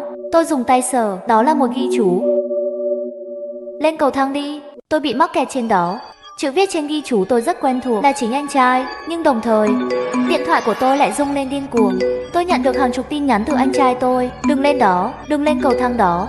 Trong một lúc tôi đã sửng sốt. Tôi có nên tin lời ghi chú không? Vẫn nên tin nhắn này. Nhưng có một điều có thể xác nhận, đó là anh trai rất có thể ở trên cầu thang. Tôi do dự một lát, vẫn là không do dự bước lên bậc thang. Lúc này tim tôi đập nhanh nhất. Tôi tìm thấy trước mặt là cấu trúc giống như nhà tôi. Trong một giây, tôi nghĩ rằng cầu thang vừa rồi chỉ là ảo giác của tôi. Tôi quay đầu lại, cầu thang màu đỏ thẫm này đã biến mất rồi, như chưa từng tồn tại. Khi tôi dần dần thư giãn, cửa nhà bố mẹ mở ra. Người mẹ đáng lẽ phải làm thêm giờ ra khỏi phòng. Bố Tạ, hơn nửa đêm cậu không ngủ, đứng đây làm gì? Mẹ tôi nhìn tôi với vẻ mặt thiếu kiên nhẫn. Tôi nhanh chóng giải thích. Tôi vừa định hỏi mẹ tôi sao lại ở nhà. Một cảm giác mát mẻ từ lòng bàn chân của chạy thẳng lên trán tôi. Một cảm giác mạnh mẽ rằng có điều gì đó tôi lạnh cả người. Tôi cẩn thận đưa đầu về phía mặt mẹ tôi. Mặt trái của mẹ ban đầu có một nốt ruồi đen rất rõ ràng, nhưng bây giờ nốt ruồi này xuất hiện ở vị trí mắt phải. Tôi nhận ra một điều đáng sợ. Đây có thể không phải là nhà cũ. Lúc này cha tôi cũng từ trong phòng đi ra. Cha tôi bị cận thị nặng, lúc nào cũng đeo kính, và rõ ràng ông ấy không phải là cha tôi. Khi tôi nhận ra điều đó, tôi muốn trốn trong phòng ngay lập tức, nhưng mẹ tôi đã nắm lấy tay tôi. Cún con có lấy trộm 100 đồng của tôi không? Cái tên này tôi nghe từ nhỏ, ngay cả người bạn thân nhất của tôi cũng không tin một người mẹ có thể gọi con trai mình như vậy. Tôi đã lấy tiền của mẹ tôi 2 ngày trước, bởi vì tôi muốn dùng số tiền này để sao chép học phí học. Tôi đã yêu cầu mẹ tôi cho tôi 100 đô la, nhưng bị hắn không kiên nhẫn từ chối. Con chó nhỏ này của bạn bây giờ học cách ăn cắp tiền rồi.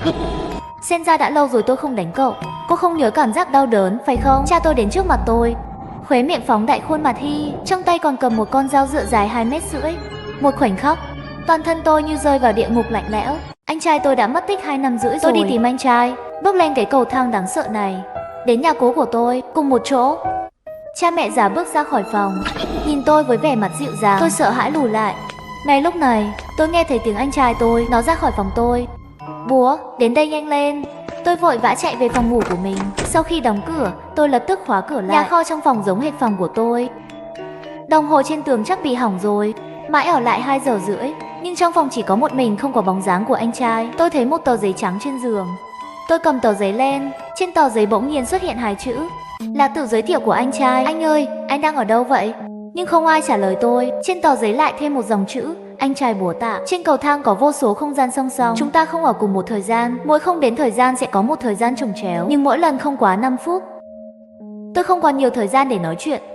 Mặc dù tôi đã cố gắng hết sức để ngăn chặn, nhưng anh ta vẫn tìm mọi cách để lừa bạn lên đây. Điều tiếp theo tôi nói với bạn, nhất định phải nhớ chắc, cố gắng không che đậy lời nói của cha mẹ, nếu không họ sẽ trừng phạt anh. Nhà vệ sinh là nơi an toàn, bất kỳ nguy hiểm nào bạn gặp phải đều có thể trốn vào nhà vệ sinh. Nhưng hãy nhớ rằng đèn nhà vệ sinh có màu vàng. Mặc dù nhà vệ sinh rất an toàn, nhưng đừng ở trong nhà vệ sinh quá 15 phút. Đừng nhìn dưới gầm giường, nếu vô tình nhìn thấy, hãy nín thở ngay lập tức. Nếu phát hiện cha mẹ thay đồ ngủ màu đỏ, hãy trốn vào nhà vệ sinh ngay lập tức. Chúng không vào được, cô có thể ra khỏi nhà qua cổng. Nhưng hãy nhớ, tòa nhà số 4 không có thang máy. Nếu bạn thấy thang máy, xin đừng vào. Trong khu phố không có mèo. Nếu bạn thấy một con mèo, xin đừng tin anh ta. Tôi vội vàng lấy một cây bút từ đầu giường ra, cũng viết trên giấy trắng, anh trai, 2,5 năm, bạn luôn sống trong thời gian và không gian song song. Phải, 6 giờ là cơ hội duy nhất bạn có thể nắm lấy. Nếu không thì ngay cả tôi cũng không biết khi nào cầu thang sẽ xuất hiện trở lại. Bố tạ em trai, cậu phải ra ngoài. Bản thân trên giấy trắng đột ngột dừng lại. Tôi biết sự chồng chéo của thời gian và không gian đã kết thúc. Thời gian trên điện thoại cho thấy bây giờ là 23 giờ. Nói cách khác, khi cầu thang xuất hiện trở lại, sẽ là lúc 5 giờ sáng. Ngay lúc này, tiếng gõ cửa vang lên. Bố tạ, bố cậu đang rất tức giận. Tôi khuyên bạn nên nhanh chóng ra ngoài và thừa nhận sai lầm với cha bạn. Giọng nói u ám của mẹ vang lên. Tôi ngậm chặt miệng không dám trả lời cô ấy. Thằng khốn, ra ngoài đi. Cánh cửa rung mạnh, cùng với một cánh cửa khổng lồ. Hít thở sâu, nhanh chóng chui vào chăn. Bố tạ, tôi nói lại lần cuối, tôi hy vọng bạn có thể chủ động. Giọng nói của cha tôi âm trầm đến cực điểm, trộn lẫn với sự oán hận và ác ý không che giấu. Tôi bịt miệng lại, đừng để bản thân phát ra âm thanh. Cuối cùng bên ngoài rơi vào một khoảng lặng. Họ đã bỏ cuộc. Khi tôi thở phào nhẹ nhõm, giọng nói của cha tôi vang lên. Bố thấy con giả vờ ngủ. Tôi run rẩy chui ra khỏi đầu. Tôi thấy 2 đôi mắt dưới khe cửa đang nhìn chằm chằm vào tôi. Tôi bị cha mẹ già ngoài cửa, sợ đến nỗi trốn trong chân run rẩy. Lúc này, tôi nghe thấy tiếng chìa khóa trong ổ khóa. Trái tim tôi lập tức đề cập đến cổ họng. Cửa mở rồi, bố mẹ tôi đứng ngoài cửa nhìn tôi mỉm cười. Tôi vội vàng đứng dậy chuẩn bị rời khỏi đây, nhưng vẫn chậm hơn một bước. Tay mẹ nắm lấy tóc tôi. Nhìn tôi này, tại sao phần giữa không xứng đáng với quần dây lưng? Không phải mẹ nói như vậy không lớn lắm đâu. Sức mạnh của mẹ rất lớn, như thể muốn kéo toàn bộ tóc của tôi xuống. Họ bắt tôi phải quỳ xuống. Cha tôi đặt con dao dựa lên cổ tôi. Bố tạ, bố nói rồi, trẻ em không vâng lời sẽ bị trừng phạt. Đang gấp, tôi hét lên rằng anh trai tôi đang đến. Vâng, tôi tận dụng thời điểm họ bị phân tâm, nhanh đứng dậy chạy ra ngoài. Sau đó chạy về phía nhà vệ sinh. Đèn nhà vệ sinh đã sáng, được bao phủ bởi một đám mây ánh sáng đỏ. Tôi nhớ lại quy tắc mà anh trai tôi đã nói với tôi. Đèn nhà vệ sinh màu vàng. Chân vừa bước ra đột ngột dừng lại giữa không trung. Bố tạ lại muốn trốn vào nhà vệ sinh như khi còn nhỏ sao? Hắn không chậm đến gần tôi. Trên khuôn mặt đó có một nụ cười khiến người ta cảm thấy có ý nghĩa. Hắn không chạy về phía tôi như trước, như thể đang mong chờ điều gì đó. Nếu nhà vệ sinh lúc này thực sự an toàn, hắn nhất định sẽ làm mọi cách để ngăn tôi vào. Tôi phản ứng lại, nhanh chóng chạy về phía cổng, mở cửa nhanh nhất có thể và lao ra ngoài. Khoảnh khắc cánh cửa đóng lại, tôi nhìn thấy khuôn mặt sẵn sàng đánh bạc và không cam lòng của cha tôi. Tôi thở phào nhẹ nhõm. Quả nhiên hắn tạm thời không thể ra được. Anh trai viết một quy tắc trên giấy trắng. Nếu bạn rời khỏi nhà, cha mẹ tạm thời không thể theo kịp. Bình tĩnh tôi mới để ý, có gì đó không ổn ở hành lang này. Ban đầu ở đây cách âm cực kỳ kém, nhưng bây giờ hành lang im lặng đến đáng sợ. Đột nhiên trong hành lang vang lên tiếng bước chân. Tôi nhìn theo hướng của âm thanh. nhưng không có nửa bóng người. Búa tạ. Có người liên tục gọi tên tôi. Một giọng nói hoàn toàn xa lạ phát ra từ phía sau tôi. Tôi bất chấp chạy về phía trước. Từ khi nào mà hành lang dài thế? Cầu thang có thể đi được trong 1 phút. Bây giờ tôi gần như không thể đi được 10 phút. Tôi tăng tốc bước chân đi về phía trước. Đúng lúc đó, cánh cửa bên cạnh tôi mở ra. Trên cửa có số nhà 1407. Người sống ở đây là một người đàn ông trung niên. Khi cha tôi đánh tôi dữ dội, tôi đã trốn thoát. Tôi đập cửa phòng 1407 để cầu cứu. Hắn chỉ mở cửa, nhưng anh ấy không cho tôi vào, mà là mỉm cười đứng sau cánh cửa. Nhìn tôi bị cha tôi lôi đi, cho đến khi anh ấy chết vì bệnh tật vào năm ngoái. Sự oán giận của tôi đối với anh ta mới buông xuống. Đột nhiên một cái đầu chậm rãi thò ra. Khuôn mặt này tôi rất quen. Người đàn ông trung niên đã chết. Giờ anh còn muốn vào không? Tôi lắc đầu. Lúc này phía sau tôi có tiếng bước chân dồn dập. Tôi xem anh chạy đi đâu. Trái tim tôi trùng xuống. Quy tắc đó nói rằng họ tạm thời không thể ra ngoài, nhưng không ngờ lại ra nhanh như vậy. Cô rất không nghe lời. Bố muốn trừng phạt con ngay lúc này. Tôi nghe thấy tiếng anh trai tôi. Búa tạ đi về phía trước. Tôi chạy về phía trước, nhưng hành lang dường như không có kết thúc. Sự tuyệt vọng lại bao phủ trái tim tôi, mà phía sau tiếng bước chân của phụ thân từng bước ép chặt cái búa tạ. Sau khi bắt được anh, tôi nhất định sẽ giết anh. Một cánh cửa bên cạnh tôi lần lượt mở ra. Từng khuôn mặt trắng bệch từ trong bóng tối vươn ra, nhìn tôi vô cảm. Ngay khi tôi nghĩ mình đã chết, tôi nghe thấy tiếng mèo kêu phía trước. Một con mèo màu cam xuất hiện trước mặt tôi không xa. Tập trước nói, một cánh cửa bên cạnh tôi lần lượt mở ra. Từng khuôn mặt trắng bệch từ trong bóng tối vươn ra, nhìn tôi vô cảm. Ngay khi tôi nghĩ mình đã chết, tôi nghe thấy tiếng mèo kêu phía trước.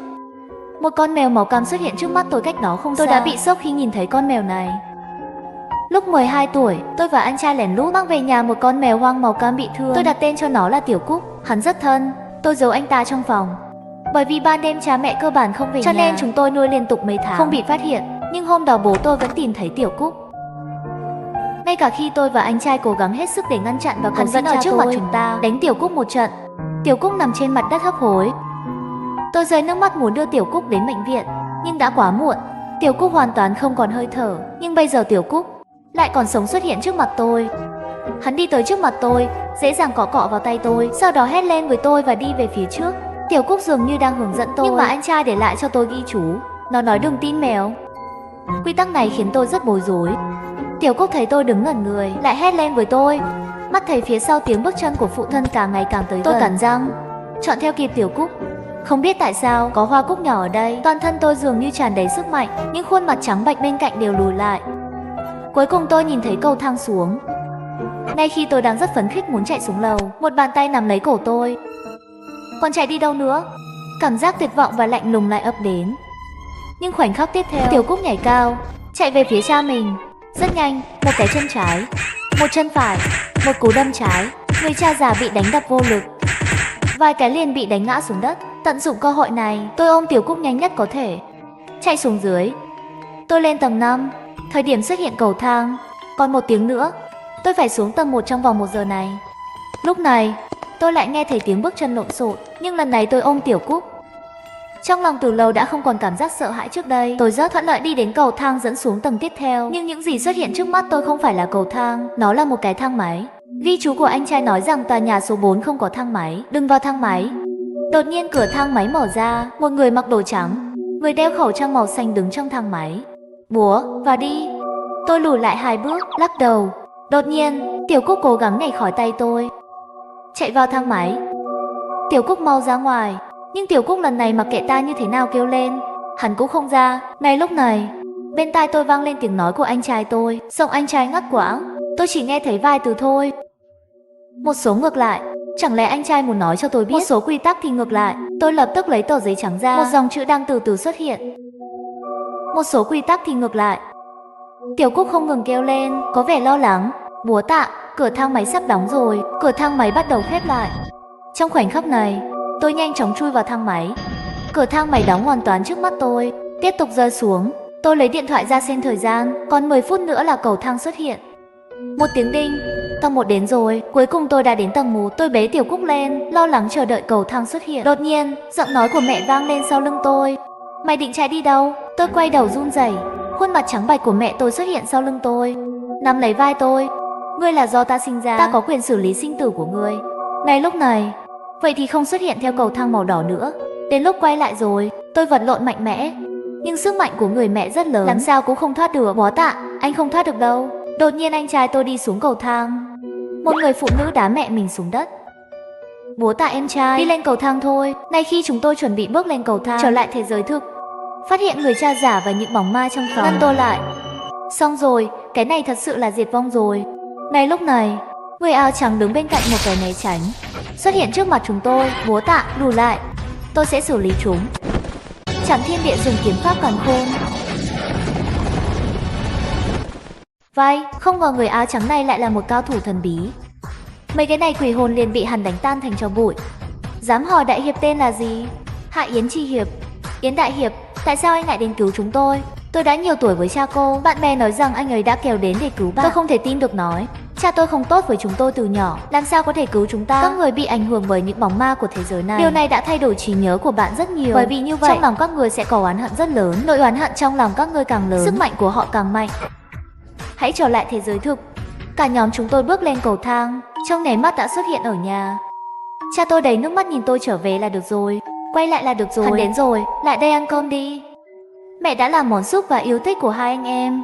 Văn hóa tiểu học, văn bản có hạn, cái kết này hơi vội, viết không hay lắm, mọi người hiểu cho.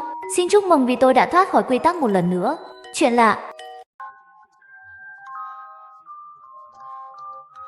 làm tôi không ngủ được. Tôi ngồi dậy, trong bóng tối, tôi thấy Khôn Khôn ngồi ở bàn máy tính. Tôi vừa định hỏi anh ta hơn nửa đêm không ngủ còn làm gì, nhưng lời nói đến miệng lại chợt dừng lại. Bởi vì tôi cảm thấy Khôn Khôn có gì đó không ổn. Anh ấy co vai lại, toàn bộ đầu của anh ta đang ở trước màn hình. Lúc này, thỉnh thoảng anh ta còn cầm vật gì đó thoa lên mặt. Tôi nhíu mày, không khỏi tự hỏi trong lòng, Khôn Khôn bình thường rất đụt, chưa từng thấy anh ta có thói quen chăm sóc da. Đúng lúc đó tôi muốn đi vệ sinh. Thế là tôi đứng dậy khỏi giường, lật người lại và bước xuống thang. Đột nhiên động tác trên tay Khôn Khôn dừng lại. Rồi hắn quay đầu lại, nhìn về phía tôi. Tôi lấy can đảm hỏi Khôn Khôn, bạn làm gì mà không ngủ vào nửa đêm? Anh ta không để ý đến tôi, tiếp tục làm việc. Trong lòng tôi còn nghi ngờ hơn, nhảy khỏi thang, đi xuống và từ từ đến gần anh ta. Cho tôi đi tới phía sau, mới thấy rõ trước mặt Khôn Khôn có một đống đồ vật kỳ quái, có nhiều màu phấn khác nhau. Ngoài ra còn có 2 cây bút đánh dấu màu đỏ và đen. Anh ấy giơ ngón trỏ lên và lần lượt lướt qua những thứ đó, cuối cùng dừng trên cây bút đánh dấu màu đỏ và đen. Khoảnh khắc giơ tay, tôi thấy trên móng tay anh ta sơn màu đỏ tươi. Tôi cảm thấy nổi da gà khủng khiếp, nhưng điều khiến tôi không ngờ vẫn còn phía sau. Khôn mở cây bút đánh dấu ra, bắt đầu bôi lên môi. Tôi sững sờ, anh ấy đang trang điểm. Tôi liền vã mồ hôi như tắm, toàn thân hoàn toàn đóng băng.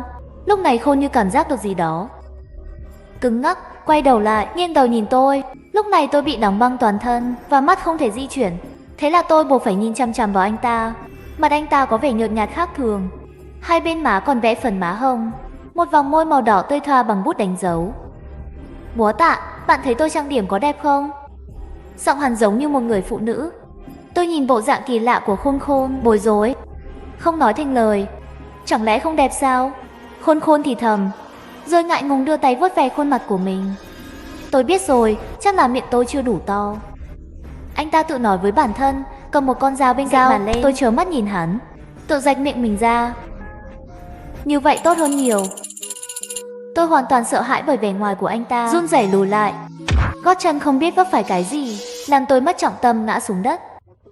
Tôi vô thức quay đầu, nhìn thấy kẻ làm tôi vấp ngã nằm dưới gầm giường. Bên dưới chiếc giường hẹp là một xác chết, một khuôn mặt trắng bệch đang nhìn tôi. Tôi nhanh chóng nhận ra đó là bạn cùng phòng khác của tôi, Vương Tất cả là do anh ta nhìn trộm tôi thay quần áo. Tôi cố đè nén nỗi sợ hãi trong lòng, muốn thoát khỏi phòng ngủ ký túc xá, nhưng cửa không mở được.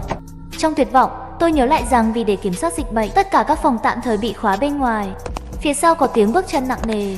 Tôi quay đầu lại, nhìn thấy mặt Khôn Khôn gần như dí vào mặt tôi, miệng rách mở to, với một mùi hôi thối kinh tởm. Tôi muốn hét lên, nhưng lại phát hiện mình không thể phát ra bất kỳ âm thanh nào. Bố có muốn trở nên xinh đẹp như tôi không? Tôi có thể giúp bạn. Hắn dùng tay để lên mặt tôi, tay còn lại giơ dao lên. Toàn thân tôi như bị bóp nghẹt bởi một thế lực vô hình, chỉ có thể bất lực trừng to mắt, nhìn mũi dao từ từ đến gần mặt tôi. Bố có muốn trở nên xinh đẹp như tôi không? Tôi có thể giúp bạn.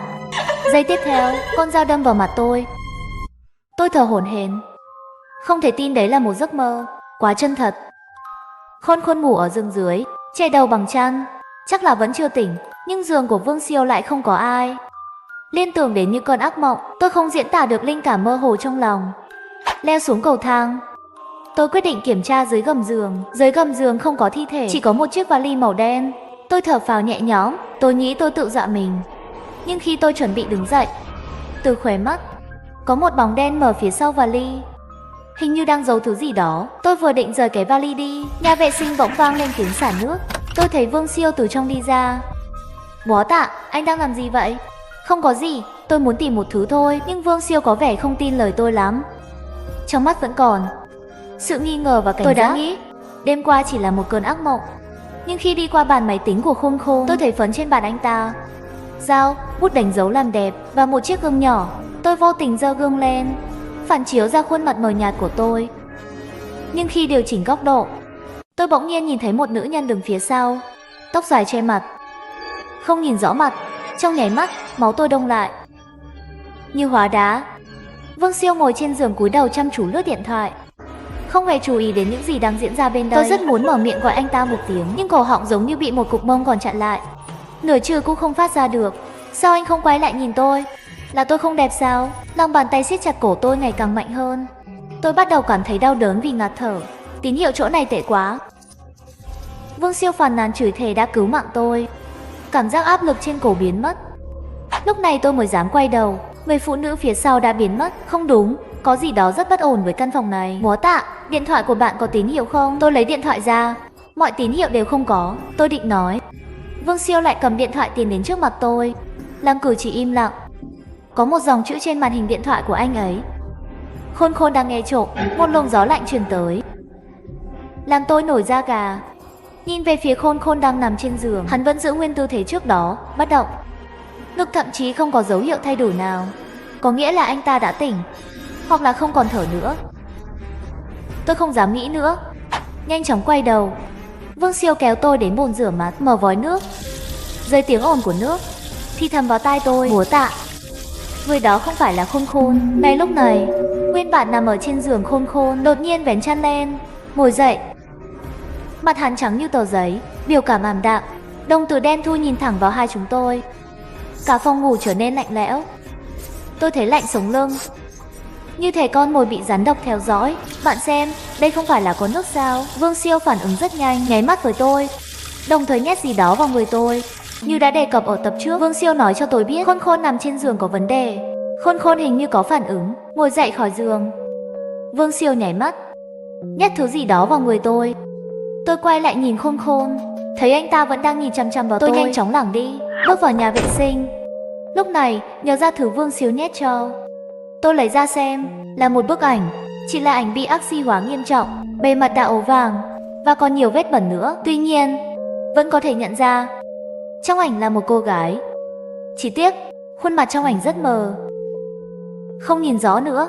Lúc này, một giọt chất lỏng màu đỏ đột nhiên rơi vào lòng bàn tay. Tôi đột nhiên ngẩng đầu lên, nhìn thấy dòng chữ đỏ tươi trên tường. Trong nháy mắt, tôi cảm thấy toàn bộ lông trên cơ thể đều dựng đứng. Tôi run rẩy, vội vàng đưa tay kéo nhà vệ sinh, nhưng không ngờ Khôn Khôn lại đứng ở cửa, nhìn chằm chằm vào tôi. Tôi sợ hãi lùi lại. Trong hoảng loạn, tôi trượt chân, cả người ngã mạnh xuống đất. Bố Tạ, ra ngoài đi, sắp làm exit giọng của Vương Siêu từ bên ngoài truyền đến, khiến tôi cảm thấy yên tâm một chút. Tôi nhìn lại bức tường nhà vệ sinh, chữ trên tường đã biến mất. Chắc là tôi vừa trải qua cơn ác mộng và vẫn chưa tỉnh nên tôi bị ảo giác vì quá nhiều áp lực. Đại Bạch mặc đồ bảo hộ màu trắng, đứng trước cửa phòng. Tôi do dự đi đến cửa, mở miệng ra. Sau khi làm xong exit, Đại Bạch chuẩn bị đóng cửa phòng. Tôi vội vàng ngăn lại. Xin chào, tôi nghĩ gần đây có gì đó không ổn với bạn cùng phòng của tôi. Có gì đó không ổn? Sao vậy? Tôi ngỡ ngàng. Làm thế nào có thể giải thích có gì đó không ổn? Không thể trực tiếp đem nội dung trong nói ra. Hai người đang nói chuyện gì vậy? Tôi quay đầu lại, nhìn Khôn Khôn không biết từ khi nào đến bên cạnh tôi. Lúc này Đại Bạch lại khóa cửa lại. Tin tôi cũng trùng xuống. Bất đắc dĩ, tôi đến giường Vương Triều. Ít ra có người bên cạnh cũng có chút cảm giác an toàn. Còn Khôn thì ngồi ở bàn máy tính, làm những điều kỳ lạ. Tôi mơ hồ đoán được một khả năng. Tôi ghé vào tai Vương Triều, thì thầm, tôi nghi ngờ Khôn bị ma ám. Tôi cũng cảm thấy vậy. Cậu tìm thấy bức ảnh đó ở đâu? Tôi tìm thấy nó trên bàn của Khôn Khôn. Đúng rồi, những hành động kỳ lạ của Khôn Khôn có lẽ tất cả đều liên quan đến cô gái trong ảnh. Nhưng vấn đề là, cô gái đó là ai? Tại sao cô ấy lại muốn nhập vào Khôn Khôn? Trong khi tôi đang suy nghĩ, giọng của Khôn Khôn vang lên, chúng ta nên lên mạng. Trong ký túc xá này còn không có tín hiệu điện thoại. Sao học online? Vương Siêu, sách của cậu đâu? Không mang theo phải không? Tôi sẽ cho bạn mượn một quyển, nếu không bạn sẽ lại bị mắng. Nói xong liền cầm một quyển sách đến trước mặt chúng tôi. Tôi nhìn vào bìa của cuốn sách đó, hít một hơi sâu. Đó là sách giáo khoa toán học, trên đó đầy vết bẩn màu nâu đen, như thể nó được ngâm trong máu. Tại sao bạn làm bẩn cuốn sách này của tôi? Khôn mỉm cười chậm rãi đến gần Vương Siêu. Tôi muốn cuốn sách cậu đưa được chôn cùng. Vương Siêu toàn thân hơi run rẩy, sắc mặt dần dần chuyển từ tái xanh thành đỏ gay. Tôi sẽ đến chỗ của cậu. Khôn Khôn bị Vương Siêu đá một cú bất ngờ, bay ra xa 2,5 mét. Tận dụng cơ hội, tôi và Vương Siêu nhanh chóng đến cửa, dùng hết sức lao vào cửa phòng. Với một ý chí sống còn mãnh liệt, cửa phòng cuối cùng cũng mở. Chúng tôi một giây cũng không dám dừng lại, chạy đến tầng 1. Nhưng khi chúng tôi đến cửa ký túc xá, lại phát hiện cửa ở đây cũng bị khóa trái. Tôi lại cảm thấy tuyệt vọng trong lòng. Cuối cùng cũng thoát khỏi phòng ngủ nguy hiểm, nhưng không ngờ cửa ký túc xá cũng bị khóa lại. Lúc này từ hướng cầu thang truyền đến tiếng bước chân nặng nề. Khôn Khôn cầm búa sắt lớn, mặt mỉm cười từ từ đi về phía chúng tôi. Có một lối ra ở phía bên kia, búa tạ, đi nhanh. Nhưng khi chúng tôi đến một lối ra khác, lại tuyệt vọng phát hiện cửa ở đây cũng bị khóa. Tiếng bước chân nặng nề lại vang lên, hai chúng tôi tuyệt vọng, vội vàng trốn vào phòng bên cạnh. Tôi và Vương Siêu cùng nhau lấy bàn gỗ ở chặn trước cửa. Lúc này mới nhẹ nhõm được một chút. Tiếng bước chân ngoài cửa càng ngày càng gần, tôi căng thẳng che miệng lại. May mắn là tiếng bước chân của Khôn Khôn quanh quẩn ở cửa một hồi, rồi dần dần biến mất. Tôi vừa định thở phào nhẹ nhõm, lại nghe thấy tiếng động bên trong máy giặt. Một cái gì đó bò ra khỏi máy giặt. Đó là một cục thịt đẫm máu, hầu như không thể nhìn rõ hình dạng, của một phôi thai chưa phát triển đầy đủ. Con quái vật kỳ lạ này khiến cả hai chúng tôi run rẩy. Một tiếng động lớn vang lên, cửa gỗ trong phòng giặt ủi rung lắc dữ dội, bàn ghế trước cửa bị đẩy đi, cửa cũng bị đập thành một cái lỗ. Ngay sau đó toàn bộ cánh cửa bị đập tan. Bóng dáng Khôn Khôn xuất hiện ở cửa, quả bóng thịt kia hình như cảm nhận được gì đó, khóc như một đứa trẻ. Khôn Khôn bước vào phòng giặt, hoàn toàn không để ý đến tôi và Vương Siêu, đi thẳng về phía cục thịt trên mặt đất. Khôn Khôn cẩn thận mấy miếng thịt đó vào lòng, hắn nhẹ nhàng đung đưa vòng tay, như thể đang dỗ trẻ con ngủ. Lúc này Khôn Khôn giận dữ quay đầu, mắt trợn ngược nhìn chằm chằm vào chúng tôi. Hai bọn tôi sợ đến mức vội vã ra khỏi phòng giặt, chạy đến tầng 3. Nhìn thấy mấy cửa phòng ngủ đều hé mở, như thể đang âm thầm mời gọi người đẩy cửa vào. Vương Siêu chuẩn bị tiến lên thì bị tôi giữ lại. Mặc dù không rõ nguyên nhân, nhưng theo bản năng tôi cảm thấy một chút kỳ lạ. Bản năng nói với tôi nên rời khỏi nơi này càng sớm càng tốt. Nhưng hai lối ra ở tầng 1 đều bị khóa trái, thì có thể trốn đi đâu? Trong bất lực, tôi chợt nhận ra trước cửa phòng ngủ có rơi một tờ báo cũ, xem ra trước đó chắc là bị kẹp ở trên cửa.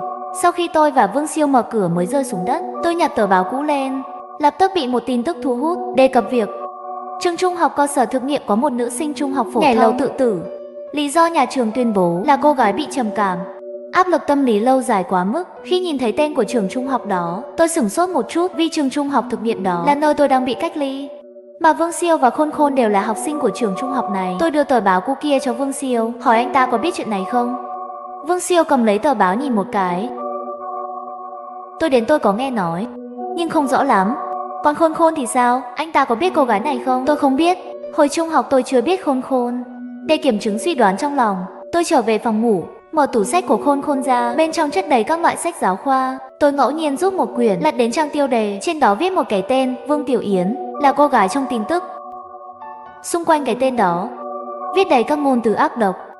Thật khó tưởng tượng, một cô gái nhìn thấy những lời lăng mạ này sẽ có tâm trạng như thế nào. Mày đừng tới đây. Giọng nói cầu xin tha thứ của Vương Siêu phát ra từ cửa. Tôi quay đầu nhìn, Khôn Khôn ôm của bóng thịt đó trong tay, từng bước đến gần Vương Siêu đang ngã dưới đất. Làm ơn tha mạng. Tôi không biết gì cả, nhưng Khôn lại dửng dưng, từ từ giơ cái bó sắt trong tay lên. Làm ơn tha mạng đi mà. Tôi không biết gì cả, nhưng Khôn vẫn thờ ơ, từ từ giơ cái bó sắt trong tay lên. Tôi sợ hãi làm rơi cuốn sách tôi xuống đất. Một số bức ảnh rơi ra, tất cả đều là hình ảnh nhạy cảm của một cô gái. Sau khi Khôn nhìn thấy những bức ảnh đó, hắn la hét như sụp đổ, cả người ngã xuống đất, dùng cơ thể che những bức ảnh đó.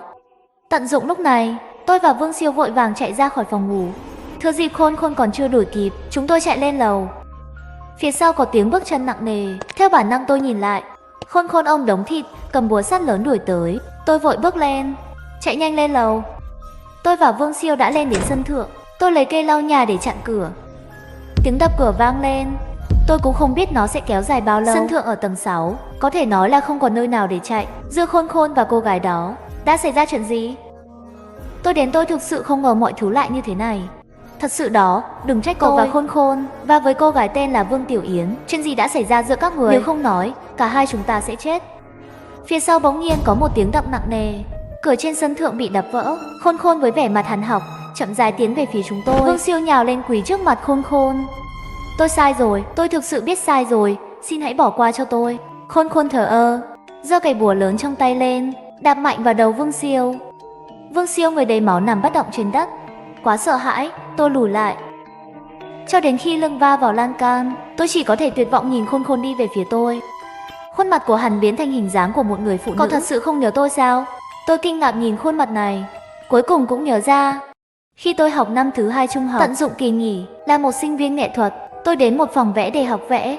Vương Tiểu Yến lúc đó cũng ở đây học vẽ tranh, cũng coi như là một người bạn bình thường. Sau này cũng không biết lý do gì, cô ấy không bao giờ đến phòng vẽ nữa. Liên tưởng đến phản ứng của Vương Siêu khi nhìn thấy tờ báo. Ngoài ra còn có tên trên sách giáo khoa của Khôn Khôn và những lời tôi đã có thể xác định chuyện này liên quan đến Khôn Khôn và Vương Siêu. Tiểu Yến, rốt cuộc là chuyện gì vậy? Bạn có thể cho tôi biết không? Cô ta lộ ra vẻ mặt buồn bã, im lặng một lúc, từ từ kể cho tôi nghe toàn bộ sự việc. Lúc đó còn đang học trung học, Vương Tiểu Yến ở một mình trong ký túc xá vào kỳ nghỉ cuối tuần, bị Khôn Khôn cùng trường xâm phạm, còn bị chụp ảnh lại.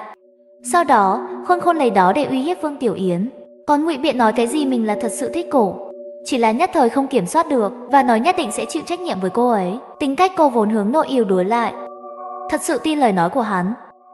Nhưng qua vài tháng, Khôn Khôn chơi chán rồi. Hắn cũng chia sẻ những bức ảnh khiếm nhã với bạn bè của mình. Cùng Vương Siêu còn phát tán những bức ảnh khiếm nhã khắp nơi trong trường. Cứ như vậy đẩy Vương Tiểu Yến đến ngõ cụt, chọn nhảy lầu tự sát. Lúc đó cô còn đang mang thai vài tháng. Tôi rất buồn khi nghe toàn bộ sự việc. Không ngờ Khôn Khôn và Vương Siêu làm ra những chuyện khốn nạn như vậy. Thật là đáng chết. Chuyện này không liên quan gì đến anh. Đi đi. Nói xong liền dứt khoát từ trên mái nhà nhảy xuống, kết thúc cuộc đời đầy tội lỗi của Khôn Khôn. Trong tâm tôi không một gợn sóng, tất cả đều là nghiệp chướng. Tôi là người vô tội nhất. Trải qua sợ hãi nhiều ngày,